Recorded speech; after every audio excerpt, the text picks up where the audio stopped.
Hello, my fellow vapors, and hello, my fellow smokers. What's going on, Phil? Just want everybody to know, first of all, let's make sure my mic level is right. So everybody tell me if my mic level is right. Oh, it looks great on my end. Well, hey, that's what matters most is what it looks like on your end, right? Dimitri is being a little bit mean to me today. Okay, he's kind of before the show started, he was pushing my buttons. He's really trying to aggravate me. So if I come across as a little short tonight, a little bit angry, we can just blame Dimitri. That is absolutely not true at all. It's completely true. I think what you do is you get a little bit overexcited. You have to admit that you get a little bit overexcited. No matter what the situation is, you have to turn it into the end of the world. But at the end, everything works out every time. It always does between me and you. It always does. No matter what situation we are. You know what's funny is that I swear to God, I heard my wife. Oh my God. She literally tells me that, well, like, no matter what happens, no matter how small and insignificant it is, I blow everything way out of proportion and it's like the end of the world. I'm telling you, it's unbelievable, dude. I want to say hello to everybody in the chat. If you are a vapor, this is the Smoker Show. However, as a vapor, hopefully you'll gain some knowledge and some information, or maybe refresh your memory on how you can help other smokers discover this wonderful thing that we call vaping. If you're a smoker, welcome. Don't feel intimidated.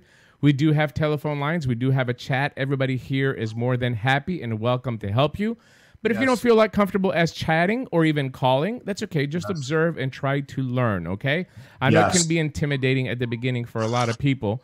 I do want to thank our wonderful sponsors, and they are, of course, Inikin Technology and JoyTech, all the way from Shenzhen, China. I should say some of the sponsor names too, though. Yeah, please go ahead. You can continue. Were you gonna do all of them? Go ahead. Because it'd be very unfair if you did all of them. Go ahead. Right, so I'll do 5 pawns. Okay. Signature Vapor e-liquid, MVS My Vapor Store for all of your vaping needs, and Naked 100 e-liquid, which by the way, where is it? This is not it. This is the lava flow. Oh, remember we did 3 of these on cam last week, right? And one of the ones that I wanted to try was the all melon. It's like half gone, the bottle. I don't know where it went. So you like the all melon? You like the melons? I like melon vapes, man. I really do. The only problem that I'm having with the only thumbs down is I can't read the friggin' label. It's the colors of the label that are not very good. And you're old. I mean, that has a lot to do with it as well too. See, this is what I mean, folks. This is what I'm talking about right here. Okay. Look at this. Look at this. I've got one of these magnifying light glasses over here. Look, it's like so I can see. You're not the only one, buddy. I mean, you gotta do what you gotta do when you get old. There you go. Now maybe you can possibly read it. But I think it's fair to say that Melons gets a 5-bullet shell on the Phil Busardo bullet shell grade casing. Absolutely, right? But anyway, our telephone lines, 215-383-5752. Call in if you have any questions or comments. Press 1. Hopefully somebody that got one of these kits a couple weeks ago will call in and give us a little update on how it went. So maybe we can get some feedback and great information. That would be wonderful. You can hold off. And by the way, tonight I do have like 4 of these Exceed box. Good little boxes to start off vaping. Absolutely. The Exceed box from Joytech. That is wonderful. Thank you to Joytech, which is one of our sponsors. And I would very much like to give these away tonight. So if you have if you are a smoker and you're watching the show, please call in. That is how you are going to get one of these kits. Or if you have somebody that's very close to you that you are serious about, okay? Serious, like if you have every mod in the book, right? You don't need this, right? But if you can't even resell it really at this point. You really can't resell it. If you have somebody who's close to you and who's a smoker and who you are serious about converting over to vaping, give us a call because we have a bunch of these kits and some e-liquid. Are you going to have any Presequet to give those away, or are you just going to be away? You going to ask any questions or anything so people can get prepared? Yeah. No, it's just a call in. Maybe I'll ask a question. I don't know. I don't have a plan for it yet. All right. Also, if you have any questions in the chat, our wonderful moderator, Mr. 𝗘𝗟𝗓𝗜𝗓, does a wonderful job helping us out with the chat. We'll be collecting those questions and sending them over to us as well too. And I'll go through them as it goes along. Just a little special shout out for the vapers in Greece. They're going through a lot of trying times in the last 10 days. And we're with them in spirit. This Thursday, there is a march down at the Ministry of Health by vapers and businesses alike. All the vape shops are closed in Greece to show up at this protest. So just a little shout out to them because it's very, very dear to my heart. And a lot of them are still up. Like a lot of them haven't slept like the entire week because they're going through a lot of stuff. All right. Question from the chat: are the Coolfire 22 Zeniths out for sale yet? Yes, absolutely. Yeah, they've been out for a very long time. Look, shameless plug. There it is, right there. Available at my vapor store. Use code MTL10. MTL10. Right, Phil? Is that correct? Did I say that correct? Yes, you did. MTL10. You're so sexy. Why doesn't that autofocus? Well, I'm just angry at all my technology right now. See, when you make a question like that to me, obviously my response will have to be to berate you a little bit more. Like I have to say, you understand what I'm saying? Like if your question is why doesn't it autofocus, like I can go through your Cape Coral AARP internet provider. I can go through your lack of technical knowledge on audio and video equipment. I can go through, a list of things. It's just like you open up the door or you just serve the ball up and just let me spike it. You know, just. Did you see the new Joytech Mansion? I sure did. I sure did. Do you know how you fire it? It's auto draw or you hit the button. You put your middle finger right here like this. What are you trying to say? Just like that. That's how you fire this device. What are you saying? What are you trying to say? What are you trying to say? That's not cool. That's not cool at all. All right. A lot of topics to talk about today. First of all, we're going to talk about some health stuff and some stuff that I have noticed this past week that I want to just kind of update smokers and, of course, existing vapors. Then we are going to do a quick build tutorial. And then finally, last but not least, we are going to talk a little bit to vape shop and vape shop employees as well, too, because even though this is the smoker show, I think that people that sell products to smokers need some updating as well, too. So that's the 3 main topics that we're going to talk about. And, of course, like I said, the telephone line is brought to you by the Vaping Advocate magazine, 215-383-5752. So are you ready to get started, Phil? Are you ready to get started? Yeah, are we in the latest article? Did the latest version come out, the edition? Because I know we're going to be in that magazine again.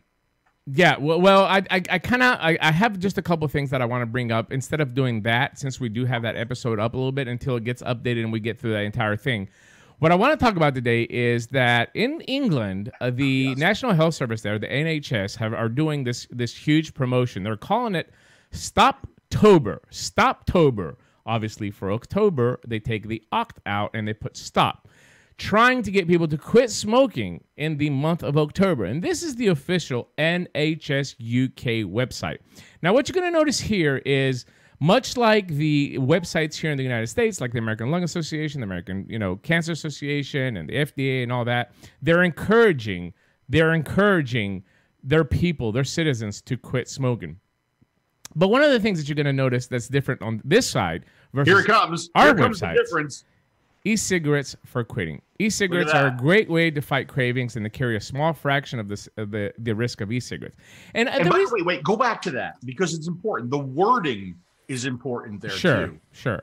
It's not e-cigarettes for switching like we have to do here in the U.S. It's e-cigarettes for quitting. Correct. And I think that's key. Yes, and it's one of these things where I find, I'll rant in a little bit, but let me just click on this and just kind of show you what it says, because I think that a lot of the smokers here that listen to American propaganda and media and all these news stories that are coming out about epidemics and seizures and liquid nicotine, as they're trying to describe it, to scare people of what actually the product is that we're using. You're going to see a much different picture by a government health service in England that's trying to help Britons quit smoking, right? So it goes through here and it says what type, what are e-cigarettes, devices that allow you to inhale nicotine in a vapor rather than tobacco smoke that you would inhale from a cigarette. Something that we have said a lot here, obviously, Phil, on the Smoker Show, right? It's about the intake of nicotine in a much, much less harmful way than actually burning and inhaling smoke that's derived by paper and tobacco leaves. How does it work? It gives you a little briefing, the basic ingredients that are in there. Are they safer? And this is key. E-cigarettes aren't completely risk-free, something that we all have been saying, but experts estimate that vaping is at least, and this is something that I wish that, more people here in the United States would do. Don't with definity say that e-cigs are 95% less harmful. I think the definition here is not only sounds much better, but it's actually even more accurate. At least, that means at the minimum level, it's going to be 95% less harmful than smoking. In some cases, it could be 98, 99, 99.9% less harmful, okay? We do have that threshold to play. So always when you're referring, if you're a vapor, at least 95% less harmful. All right, let's continue on. They have an entire website dedicated on electronic cigarettes under their smoke-free division of the NHS as well, too. And then it goes through the types, which is basically like the Smoker Show from a government-funded website, right, Phil? I mean, this is truly amazing. Yeah, it is. I mean, it's very blurry on my screen. Oh, is it? Yeah. Well, you want to get that magnifying glass? I'm sorry. Yeah, I'll make it a little bit bigger for you. Look at that. Oops, I guess I can't. I guess that's as big as it'll go. Oh, there you go. Look at that. How do I decide which one is right for me? Can I get a cigarette? An e-cigarette, you can actually get them through various services. Unfortunately, it's not, or fortunately, it's not available through an NHS prescription, but there are programs in the UK that actually provide you with an electronic cigarette. They give you like a coupon, a voucher to go to a vape shop and get one. Would really help me quit smoking. And then it goes here with the data that they have from the UK. It's helped millions. I mean, literally millions. The estimated 2.9 million vapors in the UK field. 2.9 vapors, which is approximately the number that we have in the United States. This is accurate data. About 3 million vapors in the entire country of the United States, which it's a little bit sad if you compare per capita the two countries between UK and the US. We should have 3 times that number if you want to take that same kind of a ratio that they had there. But they're seeing better information. They're seeing more positive information. They're seeing it from their government. They're seeing it from the health associations, the health organizations. They're seeing it from the Royal College of Physicians. Right. They're getting, and it's being supported by the government, right? So of course the ratios aren't going to work out, because here everything you look at, everything you see is doom and gloom and how bad it is for you. And they're using terms like epidemic. The epidemic should be an epidemic of less people smoking now. Yeah. Not a vaping epidemic. This is an epidemic of less people smoking than ever before. Let's call it what it is and knock off the bullshit and the nonsense and all this crap that we see in media, all this fake news bullshit. I am so sick of it. So sick of it. You're fired up. You know, listen, I agree with you, Feel that I'm tired of it as well, too. We also have to look within the industry and see what we're going to do to be able to change some of that stuff that's going on, unfortunately. I will tell you that the epidemic right now is that kids are not smoking. And that title is missing from every headline that you see out there. I gave a quote to an online magazine that interviewed me the other day, talked about the youth epidemic and what can be done to combat it, right? That was the question to us. You know, what can we do to stop this epidemic? And this is actually my response. This is my response to them.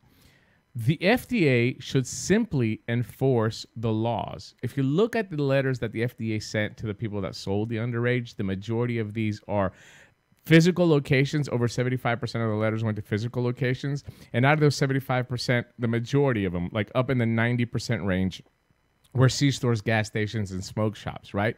So my response is, since August 8th of 2016, it has been against federal law to sell e-cigarettes to minors. This is a federal law that was signed by President Obama. Many states had implemented that law before in various ways, whether it was 18 on 21. But on August 6th of 2016, the government made it federally illegal for minors to purchase electronic cigarettes. The Food and Drug Administration began aggressively enforcing the youth sales ban this year against non-compliant retailers, a move that is supported by vaping advocates and, of course, the Tennessee Smoke-Free Association, because I was replying as TSFA. The FDA could easily ramp up that enforcement even more, and it should. Adult users, however, of these products that have successfully quit combustible tobacco should not be punished or have their options limited based on emotional reactions.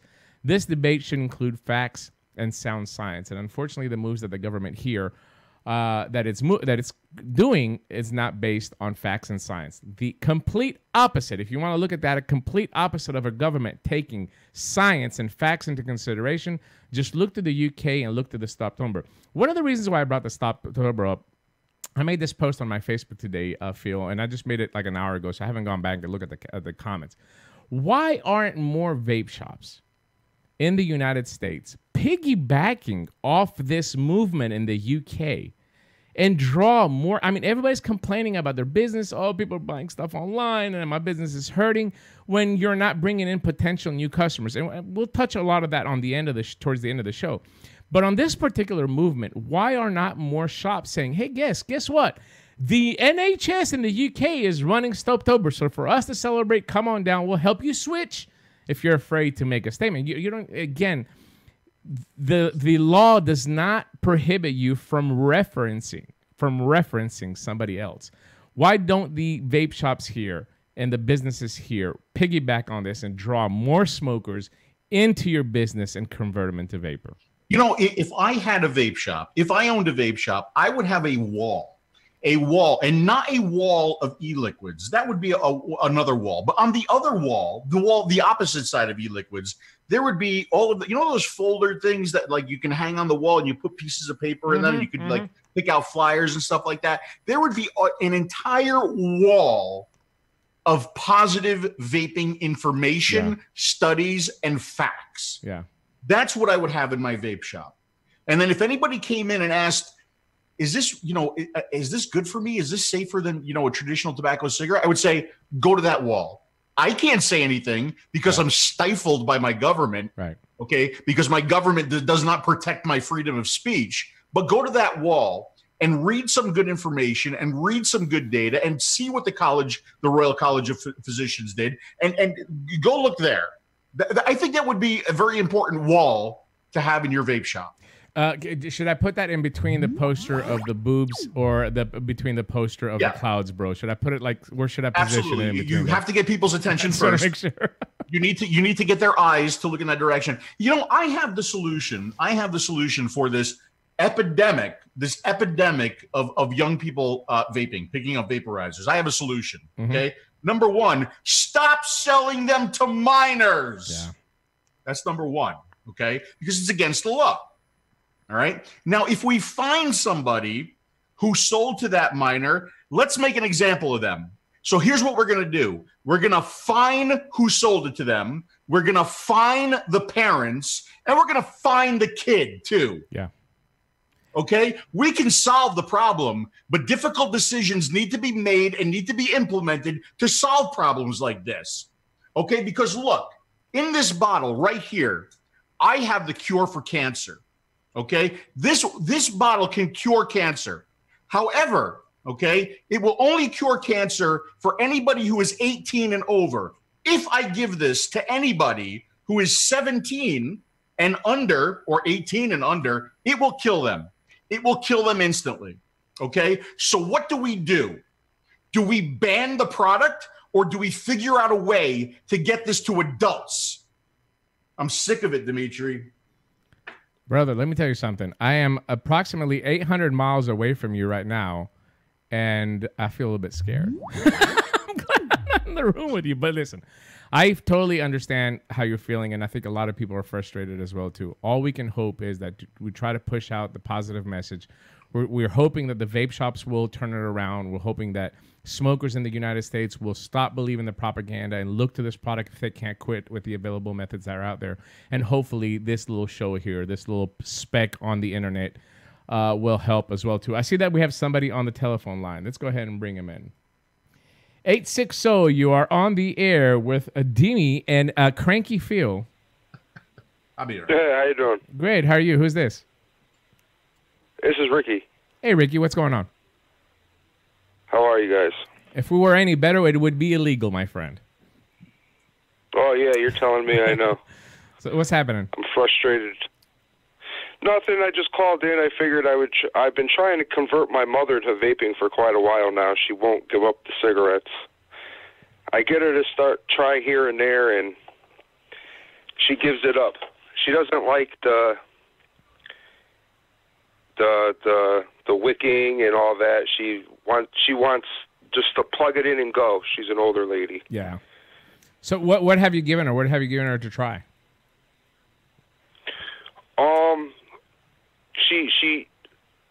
She goes back and forth from a Logic that she got in the gas station to her cigarettes. You know, I mean, I'll be honest with you. Logic is not bad, especially for somebody that doesn't want to hassle. It's probably one of the best ones on the market. When we're talking about a pre-filled type tank system on the market, it's actually pretty good. But do you feel that there might be something else that's bothering her except the wicking, all that stuff? Maybe the way that she's drawing on it. You know, we got to think about various factors, right, Phil? I mean, sometimes people pick up a vaporizer and they try to hit it like they're hitting a cigarette, and they're definitely not going to get that same satisfaction. Have you gone through that chat with her? Have you tried to kind of teach her on how to vape as well, too? And chime in here, Phil, whenever. Yeah, and I'll give her. I vape 3 milligram, and it's I have a. What the hell you call this? An Aegis Legend with a Bellis V2 on it from UD. And it makes her cough all the time, every time she takes a puff off of it. That's definitely not going to work for her. I mean, that's definitely, it's just too airy for her. I mean, if she's, how long has she been smoking? I'm assuming it's your mother, so what God, yeah. 35, 40 years. Yeah. I mean, you know, anything that's airy like that is just not going to work for anybody. I don't think it's just your mother. I just think it's just too much. Phil? Yeah, I mean, that's absolutely not the right device, not the right setup. And you even mentioned 3 milligram nicotine. That's not even the right nicotine level for somebody like that. You know, I would seriously think about, you know, for somebody like that, if you want to get into something that's relatively easy to use but refillable, think about something like an Anakin T18 with like a 12 or a 18 milligram e-liquid, right? Yeah. If you want something even easier, you would probably go to a pre-filled system. And I know Juul is kind of a negative word these days a little bit with some and not so much with others. But, I mean, that is a very, very easy way for her to vape and still get the amount of nicotine that she needs to stay off of the cigarettes. Yeah. It's a matter of finding the right kind of equipment and e-liquid that is going to work for her. Yeah. So I mean, it's a challenge at times. Sometimes it's a challenge sometimes, but she also has to want to quit. That's very, very important. You know? I mean, Ricky, we can send you a setup if you want it. We can send you an Exceed, or we can send you an Anikin T18 with some higher strength liquid. I'd be more than happy to do that. But also, like Phil said, A, she has to be ready to quit. B, we got a bit sensitive, especially with older people. Too much information can be a little bit too much as well, too. They get frustrated. And like you said, they just want something simple. Right. I think that once you find that combination of the right liquid in the device and just kind of show her once, and then just kind of show her how to puff on it as well too, because the draw on an electronic cigarette is very different than a cigarette. And I think again, a lot of people don't talk about that. It's like if you suck on an electronic cigarette the same way that you're trying to suck on a cigarette to drag that smoke into your air, it's just not going to be an enjoyable feeling. The electronic cigarette works a little bit more automatic. Like you push the button and the vapor kind of does its thing, right? You have to kind of just retrain your way of doing it. So having said that, and I don't want to drag this out too much, because our goal is to help your mom and anybody else that wants to quit smoking. Send me a message on Facebook, facebook.com/vapinggreek, with your name and your address, and I'll discuss it with Phil and see what the best thing to do is to send you out something that maybe she can try. But please, when you give it to her, just don't go through this, 30-minute spiel of, hey, mom, just say, hey, these two guys over here sent this. This is how you feel it. This is how you take a drag on it. Bye. And just kind of let her, go on by herself, especially women. Women don't want too much technical info, So, and then hopefully, Ricky, we'll make something of it. It'd be our pleasure to take a little part in it, for sure. And if you super chat us, Dimitri will actually fly out there and set it up for your mom too. I just want to let you know that. Yeah, absolutely. Thank you, fellas. All right, Ricky, have a good one. All right, you guys have a good Take night. care, man. I appreciate it. Thanks for calling in. That was wonderful. Thanks, Ricky, for calling in. Getting back to this topic at hand, one of the reasons why I brought this up as well too, and bringing Stoptober up as well too, is today. Well, actually, it was released yesterday in Europe, but we got the actual PR today. Let me see if I can make this bigger as well too, so Phil can read it as well too. I'll get my glasses. Over 70 health professionals sent a letter to the World Health Organization. Now, the WHO, as it's known, is really, I'm just going to flat out say it. It's a very corrupt organization. Here we have some people that claim to be doing public health. And if you're on Twitter, please get on there and follow some of those people. You're going to see some of the stuff that's really, really aggravating.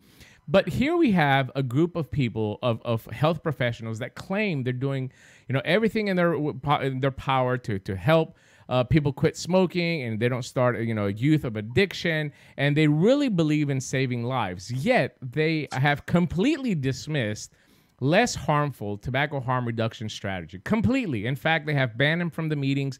They have banned media from their private meetings when they're in here talking about these very sensitive subjects where millions of lives are at stake. And so over 70 health professionals sent this letter to the WHO, and they're expressing their frustration a little bit because the policies that the WHO is taking in regulating tobacco and nicotine have completely excluded tobacco harm reduction. So you say, why am I bringing this up on the Smoker Show? Once again, all I'm doing, and all that me and Phil are doing, is we're trying to show you that vaping is so much better than smoking. So, and I know you sometimes look at the media and you're like, oh my God, this has liquid nicotine and it's poisonous. And this is not what vaping is all about. Vaping is all about the option that you have once you've tried the patches and the gum and everything available and you're not able to quit. Vaping is your most logical step, and you shouldn't be afraid to embrace the technology. In the field of tobacco control and public health, the world has changed significantly since the Framework Convention on Tobacco Control, which was signed in 2003. Remember, in 2003, there were no electronic cigarettes. 2007 kind of broke into the scene. 2009, they started becoming popular in the United States. 2012, they became kind of mainstream with vape shops opening up around the U.S. However, it is impossible to ignore or dismiss the rise of ENDS, what they call alternative nicotine delivery system, established new technologies that deliver nicotine to the user without combustion of tobacco leaf and inhalation of tobacco smoke. These technologies offer the prospect of significant and rapid public health gains through tobacco harm reduction. Once again, just like we say here on the show, users who cannot or choose not to quit using nicotine have the option to switch from the highest risk products, which are primarily cigarettes, and we say that de facto, we know that as a fact, right? That the highest risk product is the burning of leaf and inhaling the smoke. to products that are beyond reasonable doubt much lower risk than smoking products, for example, pure nicotine products, low toxicity smokeless tobacco products, vaping or heated tobacco products. We believe this strategy could make a substantial contribution to the Sustainable Development Goal to reduce premature deaths through non-communicable diseases. You don't believe me? Here it is. All these health professionals right here, have signed this letter, including a couple of my idols, Clive Bates, Dr. Farsalinos, Pelosa from Italy, and so, I mean, the list goes on. John Britton from the UK, David Sweener from Canada. But you can see all these professionals here. You can find the letter on clivebates.com if you want to find the entire PDF. I do want to pull up just a couple of things that Clive has kind of pointed out here as some of the keys that are included into this letter. And then, of course, tobacco harm reduction is integral to tobacco control. That it needs to be in the framework. If you believe in public health, and I'm sorry, Phil, I'm going through this very, very fast, but I just want to get it out there. Tobacco harm reduction needs to be in the framework anytime that we're talking about a health organization that's trying to reduce deaths. Okay? It has to be. Tobacco harm reduction needs to be part of the conversation. From a health perspective, obviously combustion versus non-combustion, these are the two major, the major difference is combusting produces smoke where non-combusted does not. Tobacco harm reduction needs to be synergetic with the 𝗘𝗎𝗄 policies. This is part of the entire Control Act. We should give the appropriate weight of benefits. So it means how many kids can we allow to start vaping to prevent, millions of deaths? That's the kind of balance that they're looking at. It's not just the risk, but what does the risk outweigh the benefits that are out there? Youth uptake. We have to have some kind of a strategy, as Phil correctly so ranted earlier. How do we reduce the uptake of these products by youth? The fact that we don't have any long-term effects, and by long-term effects, I mean past 10 years, because vaping has been around for 10 years, and we have seen there have been really no effects to it, but that should not be a reason for paralysis. One of the good examples that I give is that if you are on a boat, Phil, if you're on a boat that is sinking, okay? Yes. Okay. I just want to put that camera. It's just a great shot of you. If you're on a boat sinking, and there's two life rafts, right? One of the life rafts possibly might have a hole in it, right? You're getting that one. I mean, if that one life raft is full, you're going to jump on the other one, because for sure, if you stay on that ship, it's going to sink and you're going to drown, right? This is exactly the same example that we're trying to give with this product. Yes, we don't have 30-year use, but what's telling us right now is that it's at least 95% less harmful with the existing studies that we have now. And if I know that now, I'll take this ramp, this exit, as the FDA Commissioner said, rather than take the exit of the uncertainty, the certain death which is caused by smoking tobacco. And and rounding up this this slide, the WHO and the party should avoid the harmful unintended consequences by prohibiting these products. And the negotiations, of course, should be open to more. That means that more of the people that actually, I hate seeing people talk about vaping. I see it on TV. I see it on the radio. I hear it on the radio. I see it on various articles. All these people talking about vaping that have absolutely no clue what vaping is. We need to be involved more in that conversation, right? We need to be invited more into those meetings to be able to get across how this product works and why it works. Yes, I agree. I've said this before. Let me say it again. All right. The job of the FDA, I mean, is really to protect us. Okay. In a perfect world, right? That's their job. And these other health organizations, it's their job to make sure that we're safe and we're healthy. That's what we want to think, right? So again, let's say vaping is 5% safer than smoking. 5% safer than smoking, right? So you have the potential to save the lives of 5% of smokers, okay? Or people who convert. Why would that alone not be celebrated and embraced, right? And supported? There's no reason for it not to. Okay, so but we're not talking about 5%. We're talking about at least 95%. Yes. At least 95%. Okay, this shouldn't be supported and embraced and looked upon positively. This should be shouted from the mountaintop, right? I mean, every article that is coming out of the FDA, every article that is coming out of the American Cancer Society, they should be celebrating this new technology as a way for smokers to lead a healthier lifestyle, right? Kids be damned. Kids are gonna look. They're gonna try whether it's this or something else. Kids are gonna do it. They're gonna get into it and they're gonna do it. We have to stop that. Right.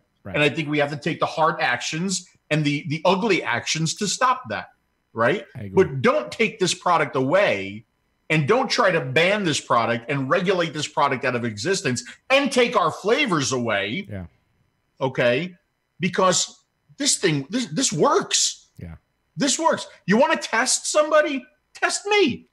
I've been vaping since 2009. Okay. And I'm fine. A little fired up tonight. Yes, right? You are. Yes, you are. But I'm fine. Okay. You want to probe me? You want to yes. do a chest act? Yes, Finally, I got the approval. Not you. That's an open invitation, by the way, and that clip will be cut out, and please, it will be used in future. How about pulling out the clip earlier when I was on a little rant and a tirade? How about pulling that clip out? But I mean, seriously. I'm rather frustrated. Well, if you don't believe me, and you don't believe Phil Busardo, and you don't believe the 75 health professionals that I sent that letter, and you don't believe Stoptober from NHS, this is all evidence for you guys, not only for smokers, because I do want smokers to see this. I want you to understand that there's bullshit being played here in the United States. So all this is evidence for smokers. I know it sounds like it's a political vape show right now, but it really isn't. It's just to appease the mind of the smokers that might be thinking, is this okay? Should I try this? Yes, absolutely. But if you don't believe us, you don't believe anything that you've heard so far on this show, and you truly believe into your U.S. government, well, guess what? I got something for you as well, too.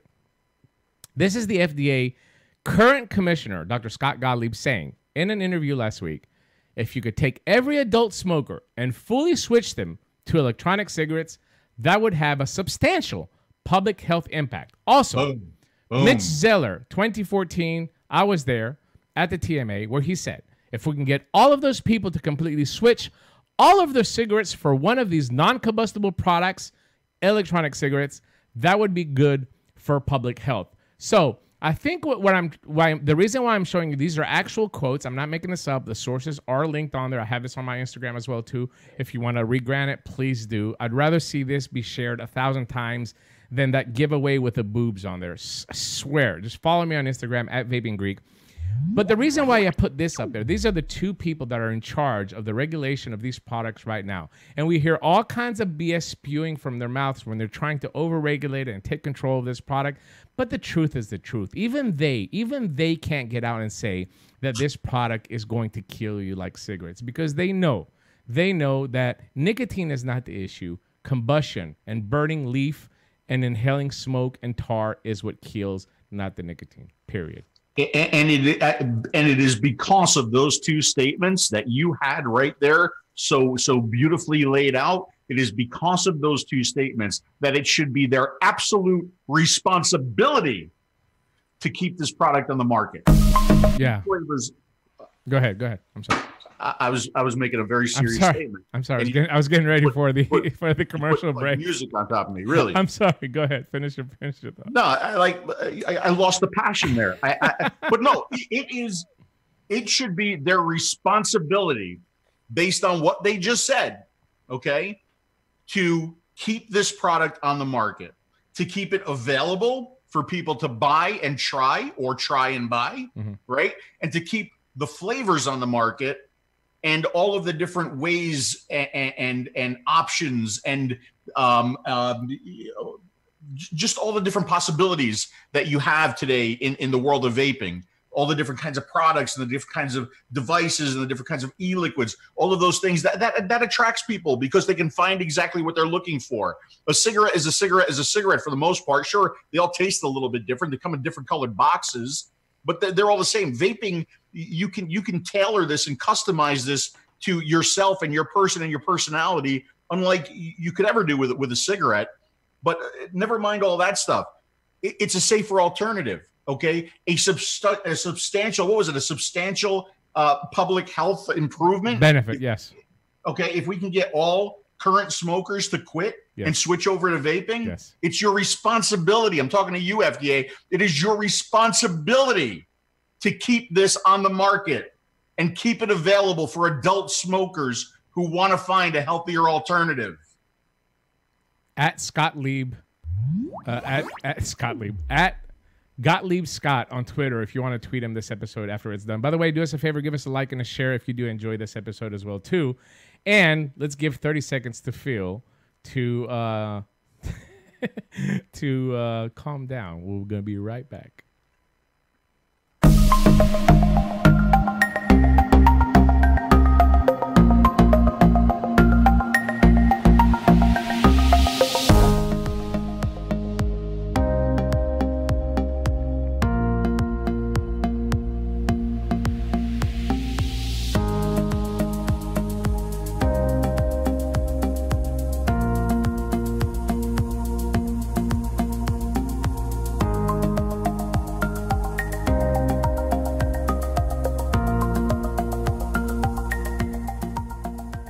By the way, a special hello to Larry from Cape Coral. By the way, can I say that, or is he under the witness protection? Did I blow his cover? Larry might be under the Italian Witness Protection Program. We're not sure yet. I have a feeling, but yeah, go ahead. I think I'm sure Larry is not his real name. I would have to check. Have you ever looked at his driver's license? No. You really need to do that because I guarantee you his name is not Larry. Yeah, but what if I look at it and I'm not supposed to see it? Then then Larry's got to come after me too. I don't want that. I don't want that. All right, let's go ahead and move on to our next topic because we do have a lot to cover today. And, let's talk about building for a little bit. And as a smoker show here, we always recommend if you're a beginner, if you're a starter, to please look into, we got a telephone call. Let's go ahead. Well, we had a telephone call, so that's okay. When you're a starter, when you're a beginner, we always recommend to do a pod system or to do a replaceable coil. For somebody that's starting out, the main thing for you is to quit smoking. Once you quit smoking, there are multiple avenues in this wonderful world that we call vaping. Multiple avenues. You can go the direct lung route, the restricted lung route, the pod route, the replaceable coil, the rebuildable. You can walk like an Egyptian. You can do all kinds of cool things, but the main thing for you is to quit smoking. The reason why I bring up building is because a lot of times building is very, very intimidating. Would you agree, Phil? I would absolutely agree. Intimidating. At times it could be time consuming. If you have problems with your eyesight, maybe it's not for you. If you have dexterity issues, maybe it's not for you. But it can also be extremely rewarding as well. I mean, I can remember years ago, the first time that I built and I pushed the button and I saw my little coil glow. It is a rewarding experience. Now it's like second nature, but the first time you see your own coil glow, it's kind of a cool experience. So what are some of the reasons, Phil, why to build? Okay, so why would you want to build? There's numerous reasons, right? I think one of the big reasons is you're going to save money, right? There's going to be a cost savings because you're not going to have to buy replaceable coil heads. You're not going to have to buy replaceable pods. You're just going to buy, there's a little bit of an upfront cost and, some of the materials that you need and some of the tools that you need, but it's not that bad. But there's definitely a cost savings. The other thing, too, is these are not the new slides, pal. But anyway, I'll speak to them anyway. Customized to your preferences, right? So you can really customize your build to exactly how you like to vape. That includes the materials that you're using, the wire that you're using, the wick that you're using. So it really allows you to customize your atomizer. There is a large selection of rebuildables on the market. We're starting to see more and more mouth to lung atomizers come out. And I think that's a really good thing. So it's not only your direct lung drippers or tanks, but it's also your mouth to lung tanks and drippers as well now, which is terrific. Flavor. The flavor on a good rebuildable atomizer is going to be stellar, right? And I think that even the best of the replaceable coil atomizers have a hard time keeping up with the best of the rebuildable atomizers when it comes to flavor. There's also like a hobbyist aspect to it, right? So, you know, maybe you want vaping to be more than just vaping. Maybe you don't want to vape just so that you don't smoke. So that's where this comes into play: the hobbyist aspect, the enthusiast aspect, the passion for vaping that you can have. And then, of course, you know, there's possible bans coming. Mm-hmm. So if vaping gets banned and you have a bunch of rebuildables, you'll always be able to get replacement components to do your builds. And that could be, you know, international as well. I do see that we have a few phone calls. Do me a favor, just call towards the end of the show so we can get through these a couple of segments. I see 606 is holding. If you don't mind, hang up and call back a little bit later, probably in about 35, 40 minutes once we get through a couple of these segments. Just a quick comment from the chat. Holly Windstalker, no cigarette for 4 months. Wouldn't have done it without flavors or good reviewers. Congratulations to you, Holly. Holly, good job, Holly. Another question by 𝗘-𝗟𝗏𝗘𝗪. What can I say to a 14-year-old smoking kid that smokes for 4 years? You tell him to try a vapor product, just like I did with my daughter. And she quickly, at 15, she quickly got bored of vaping as well, too, and she gave up everything up. So it's absolutely nothing wrong as a parent or even as friendly advice from a family member for a kid that's been smoking for 4 years at 14 to switch to a vapor product, even though it is illegal for them to purchase it. And Dan Donahue from the wonderful school of the Dan Donahue Stealth Vaping said he would send Ricky a starter kit with 12 milligrams, send him the details. That's very, very nice of you, Dan. We appreciate it. All right, let's get back to this. On this particular slide that we brought up of why to build. Yeah, go ahead, Phil. Yeah, we're going to go to another couple slides here. Yeah. And much like a topic that I talked about in the past, okay, what you see here I know how vapors are, right? It's gonna create controversies. Like, no, you shouldn't be using that. You should be using this, and you need to do things this way. Look, yes. Just relax.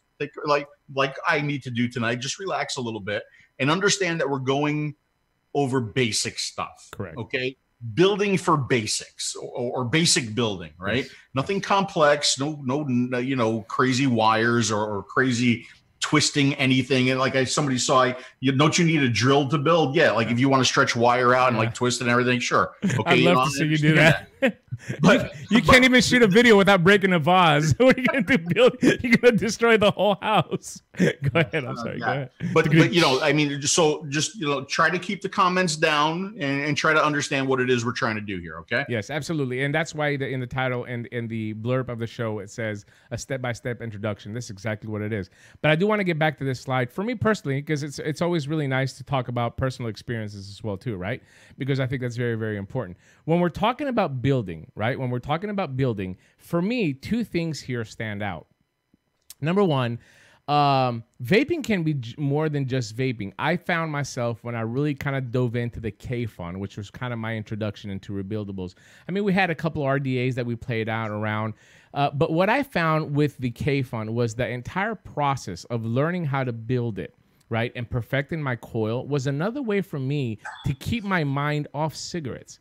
It really, that entire, like doing videos, watching videos on how to do it, reading threads on ECF, talking, I know, on Skype with Dino that actually really taught me how to build my 𝗘-𝗏 and all that. That whole entire experience to me was a lot of fun. And then once you get the reward out of building it, it also makes you feel like you accomplished. So number one, that was for me. And number two, just to be fair, is that flavor, this is going to be a lot liquid dependent, okay?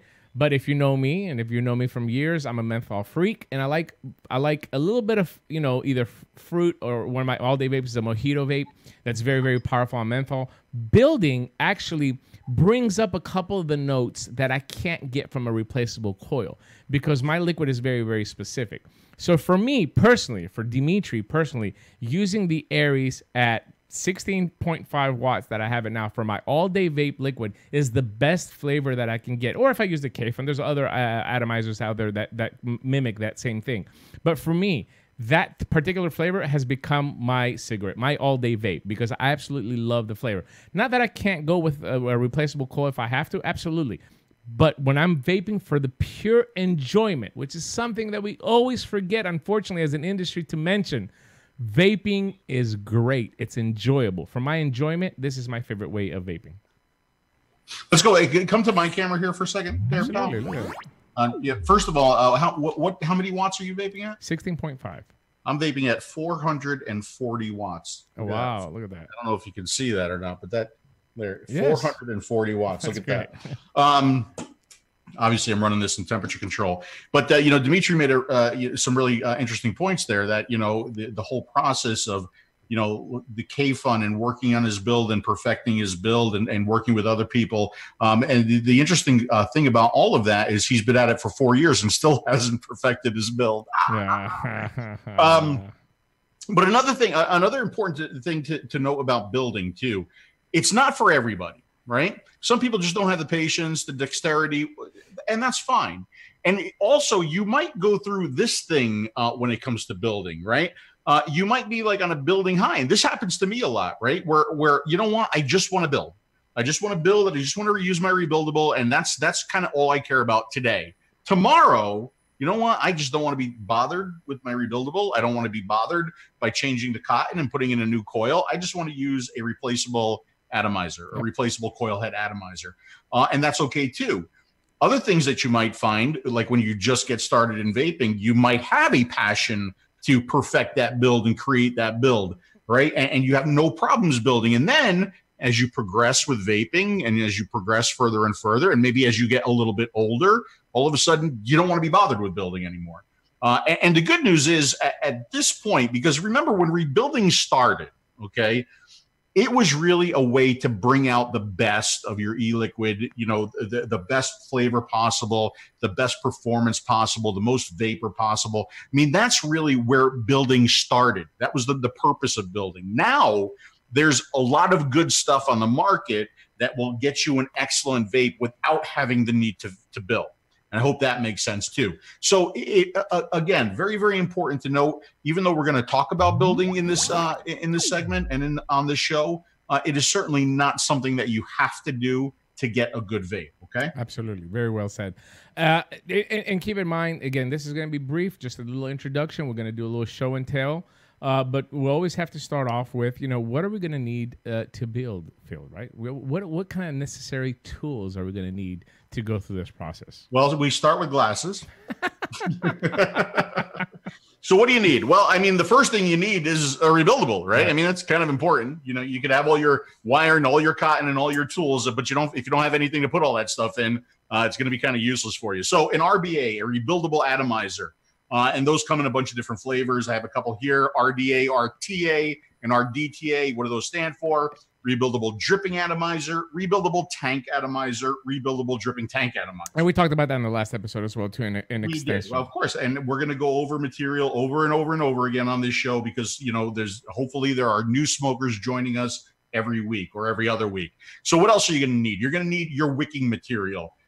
Generally, that is cotton. It can be other stuff, too. It can be silica. It can be, what's not Teflon, not nylon. The big giant box that rayon. Okay, right. It can be ceramic, but typically ceramic is going to be in a pre-built coil head. It can be mesh. There's a lot of different wicking materials. I would say the one that is most used today is a natural organic cotton. Okay. You are going to need wire. Again, wire is going to come in a bunch of different flavors, a bunch of different sizes, a bunch of different gauges. You're going to have your standard single core wires. You're going to have your Clapton wires. You're going to have all that kind of stuff. But I just have wire written down there. And we're going to look at some really, really simple wire tonight. Then you're going to need your tools, okay?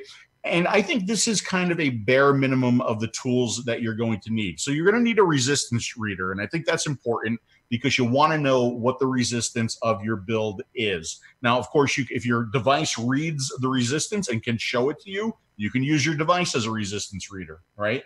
But the reason why we don't want to use the device as a resistance reader is just to maximize the safety level in case you do build and you do have a short. Better just to see that on a resistance reader as opposed to trying to fire it on a device, if that makes sense, okay? Screwdrivers, you're going to need screwdrivers, flatheads, Phillips heads, some hex maybe. The good news here too is a lot of the rebuildables are going to come with the tools that you need to work with it, all right? Not everything that you need, but things like screwdrivers, typically they will have, all right? You're going to need wire cutters. More specifically, I tried to be specific here, micro shear flush cutters, okay? And it's best to get one with a lead retainer, okay? So that when you clip that tiny little wire, it doesn't go shooting across the room to wind up buried in your foot at a later date, okay? So I actually just started using the shears with the lead retainers, and I love them, okay? Scissors, you're gonna need some scissors to cut your cotton. You're gonna need ceramic tweezers. Even there, not all that important these days. I think people use them more in the past when they were doing microcoils and they needed to squeeze and heat up their coils as they were doing the build. Now I moved to pretty much everything spaced, right? So I hardly ever use my ceramic tweezers anymore other than to get the cotton out of a coil. And needle nose pliers are helpful too. And then finally, patience. Patience, patience, patience. Take your time. Go slow. Don't worry about what it looks like. And I love this because, you do a build, and like Dimitri busts my balls all the time. He says I have a flavor curve. Sometimes my coil will come a little bit too long. I jam it in the atomizer, and it's not a perfectly straight coil. It's got a little curve to it. Here's what's most important about your build, okay, is that it works. Don't care about what other people say about your builds. Don't care about what your build looks like. What should matter most about your build is that it works, and it works for you, okay? So if you're happy with the build and you're happy vaping it and you're not smoking, that is an excellent build, all right? So don't worry about anything else. It's got to work and it's got to satisfy you. Those are the most important things. I think when you look at that list, you kind of think like, oh, I'm getting ready to go into a operating room and do surgery. But trust me, the first time can be intimidating, and I know it holds back a lot of new vapors from trying. But truly, the first build, especially when we're talking about a simple build, it's really not that hard. And even if you get it wrong the first or the second or the third try, I think if you kind of have that patience is the key word of all that entire list. The only thing that doesn't cost any money is patience. That's what you need to have. And I do promise I will get to your questions, and I do see the people that are on the telephone line. We will get through to you after after the second segment. There's a lot of good, inexpensive atomizers on the market right now, Phil. I mean, there's a lot of good stuff that people can pick up for 20, 30, 40 bucks to get started and just to test it out and see if they like it. And from there on, if you want to progress, that's fine. If you want to remain when you find your moment, like I have found my moment right where I'm at, 1 ohm build, 16.5 watts. That's my moment. That's just, I love that flavor that I'm getting out of that. If you find that, stop chasing, or continue to chase if you think you're going to find something better, because that's fun as well too. But we try to kind of give you a financial as well, like we always do here when you're getting started with vaping, liquid, and so forth. So we always want to keep you in tune as well. What possibly this could cost you just to begin. And keep in mind that most of these are one-time purchases except the consumables, which is wire and cotton, which really, I mean, you can buy supply that's going to last you like a very, very long time. So, Dimitri, go back again here. Not yet on this slide. Okay, just a second. Come back to me. Gotcha. Okay. Since I am in a cranky mood tonight, yeah. I'll let something else go here. Oh boy. So remember what we just said at the beginning of the segment, okay? That what we're going over are basics, and we're trying to think about people who are just getting into this. And so what I'm seeing in the comments now is you don't need ceramic tweezers. I use ceramic tweezers all the time. All you need is a screwdriver. Well, I use my tweezers all the time. I want you guys to think about what you're saying and think about what that looks like to a potential smoker. Okay? We're trying to keep things simple, and we're trying to keep things easy. We understand that everybody has an opinion, all right? But maybe just sometimes we just let the information go out without confusing people. And then we wonder why we can't convert smokers in the U.S. All right, back to the actual slide. What this could possibly cost you, Phil?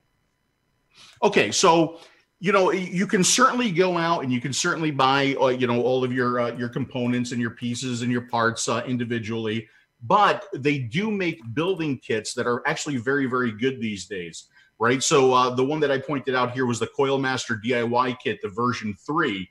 And that's about $43.99 from my vapor store. And that comes with pretty much everything that you could possibly need. Okay, so it's going to have, your needle nose and your wire cutters and your screwdrivers and your coiling tool. I actually didn't put a coiling tool on here, but because that's part of the kit. And it comes with a resistance checker too. So I think that's it's a very, very cool way to get started and a very, very all-inclusive kit. Now, wire, okay, and this is another one that's going to start all kinds of controversy. Wire, you can buy your wire that is specific vaping wire, okay, that has been, they take it, who knows where the wire is from, and they slap a vaping label on it. But if you want to get inexpensive wire, okay, and maybe wire that's not, for vaping, but works perfectly for vaping, I have been using 𝗘-𝗟𝗏 wire since I had been building, okay? And again, my builds are very, very simple. They work for me. But to give you an idea of what you would look at for 𝗘-𝗏𝗏 wire on eBay, you can get 100 feet of 26 gauge cat-thal for $7.39. How much would that get you? I mean, how long would 100 feet last you? I don't know. I'm still using my spools for like years. But I mean, this is going to last you a long, long time. Now, if you want to do, let's say you want to do a temperature control build and you want to use stainless steel, right? 100 feet of 26 gauge stainless steel 316L on eBay from 𝗘-𝗏𝗏, $5.95. And I can tell you that every time I have ordered from 𝗘-𝗏𝗏 on eBay, I've had the wire like within 3 days and it's always been perfect. Okay. So again, you can buy wire specific for vaping. You can buy all kinds of different kinds of wire. You can buy, the Clapton and the different kinds of wraps. Lots of stuff out there for you to select and choose from. We're looking at really, really, really simple stuff right now. Okay. I do want, yeah, go ahead. Go ahead. Well, I do want to remind everybody, again, these are just suggested. I mean, you can do some Googling around if you want to find something a little bit cheaper. This is just suggested items and what possibly it could cost you. And keep in mind that most of these are a one-time purchase. So keep that in mind as well, too.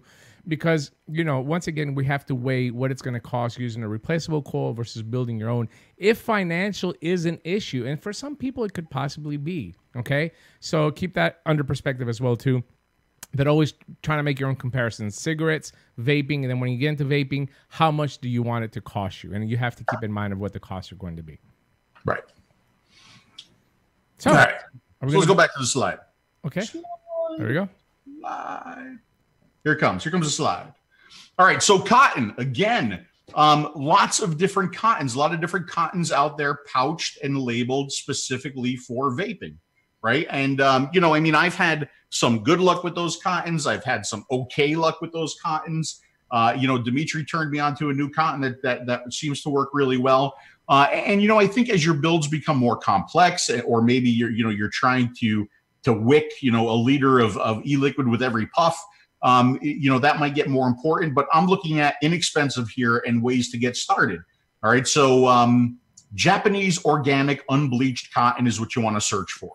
Right. And you can get like 60 sheets of Kogendo on Amazon for $15. You can get 180 sheets of Muji on Amazon for $6.48. So, you can definitely spend more money on the cotton that is kind of specific and labeled and branded for vaping, or you can just kind of get started with some of these suggestions here. Okay. I said before about the shears. I just put a specific shear on here. Because you do want to make sure that you get a nice quality shear, because when you are doing your builds and you are cutting your leads, you do want to make sure that you get your leads cut as close to the whatever build deck you're doing as possible. If you have a little bit of wire sticking out, you can wind up with a short. So that's why I just kind of labeled this here and put this in the slide. Also, go back to me here, pal. Let me get a wire spool out here. For those, I've had a lot of people ask me about these 𝗘-𝗟𝗏𝗘𝗖𝗛 wire tamers. I think I'm saying that right. 𝗘-𝗏𝗏𝗘𝗏. Really, really cool little thing. Super, super cheap on eBay. You can see that right there. So what that does is it goes around your spool of wire, and then it has a little hole right here. So you kind of just put the wire out of the hole, and it makes it really easy to pull the wire out of the spool. It keeps the wire in the spool. Really neat little cheap solution to your wire unraveling from your spool right here. I really need to invest in some of those. All this is going to be on tasteyourjuice.com as well. All right, and I think we got we got everything on that list, and I think now it's time to build. Let's build an atomizer. Are you down to build an atomizer? Sure. You want to build? Okay, so the atomizer that are you going to build one too, or am I just no, just here. We don't have enough time, especially for my building. I'm going to cut my fingers. So I'm going to have blood. We'll put a real simple build in a real simple atomizer. You know, one of the reasons, and I know this is going to look like a shameless plug here, but you know, the reason why I chose to do the 𝗘𝗟𝗓 is because the 𝗘𝗟𝗓 is designed as a beginning builder's device. Okay, so all of the tools come in here. A lot of the tools come in here. Dimitri's tool comes in here. It's very special. But it's an extremely easy atomizer to work with as far as setting up the build. So that's why I'm going to show you this. Now, Dimitri, you wanted me to unpack a full one, but you didn't say what color. So did you want the gunmetal, the rainbow, or the gold? I'll leave it up to you. All right. How about the gold? We'll unbox the gold and we'll build just the stainless one. All right. Let me turn my lights on, and we'll get into this.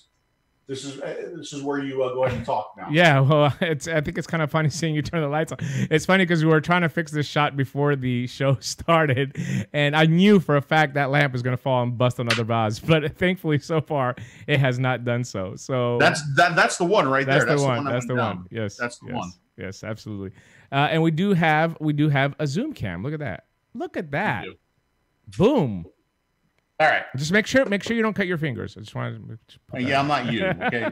And I've been working, so my fingers are not in pristine condition. But anyway, this is going to be the 𝗘𝗟𝗓. So let's open it up and see what we get. Look at that. Look at that beautiful photo. It's kind of washed out because everything is white right now. But if we open this up, we're going to get, of course, on the back of this card here. Let me put it here. This is a QR code. Okay. So one of the things with the platform products that Dimitri and I have designed, if you shoot that QR code with your phone, it's going to take you directly to tutorial videos with how to work with this atomizer, how to build it, pretty much everything that I'm about to show you right now. All right, so inside the box, or the box, we have the atomizer itself. There is the atomizer itself. It's weird because the camera is actually reversed from the way I typically do my reviews, so that's why I'm wanting to hold everything upside down.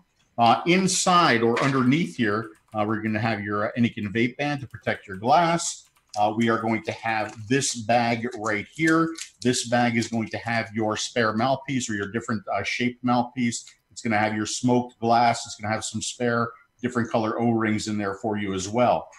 In this little baggie, we're going to have cotton in there for you. So your cotton is going to be your wicking material. We're going to have 2 pre-built coils. Okay, so you can actually just take those coils and put them right onto your build deck.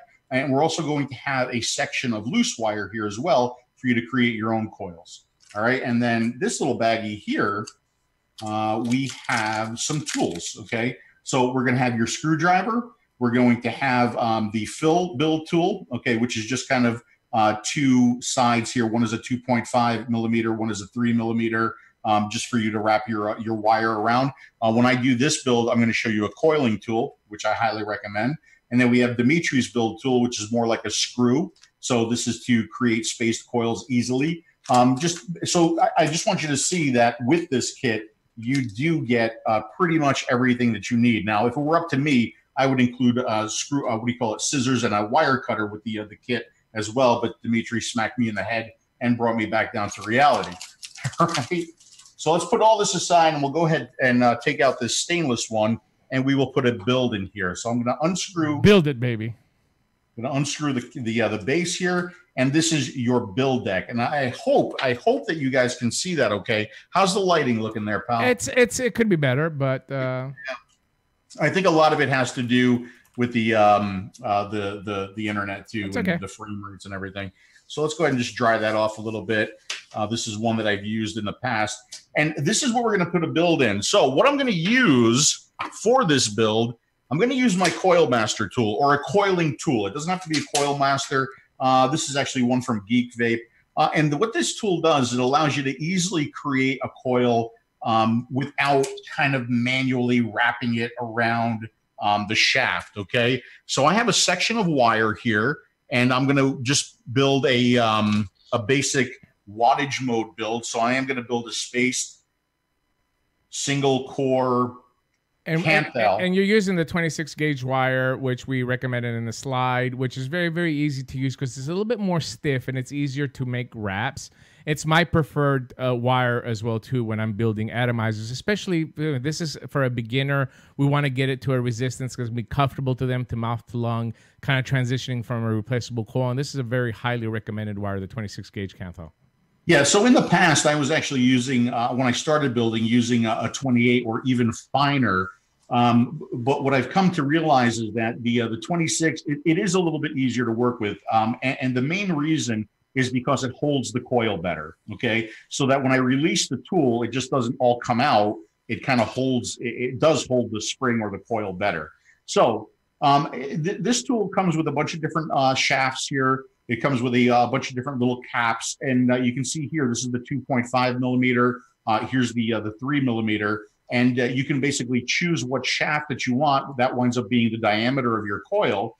And you just put the cap on that you're using. So I have the 2.5 millimeter shaft in the tool right now. So I'm going to use the 2.5. It's actually, I have to hold it this way. The 2.5 millimeter cap, if you will. So you just put this over that and we start making a coil. And all I'm doing is twisting this around real slow. I'm not applying a lot of pressure and it's creating the coil for me, okay? So these coiling tools are great. They make doing this very, very easy, even if you do have dexterity issues, okay? So right now I have my coil on the shaft. Now I'm gonna spring this, so I'm gonna space it. But before I do that, I'm just gonna use my needle nose. I'm gonna tighten it up a little bit, okay? So I tightened it up, and now what I'm gonna do to space the coil, I'm gonna pull it out like that, and I'm gonna push it back in. Just a little comment from Corey. Your shaft is very nicely sized. Oh, well, thank you very much, Corey. That is a very, I appreciate that comment.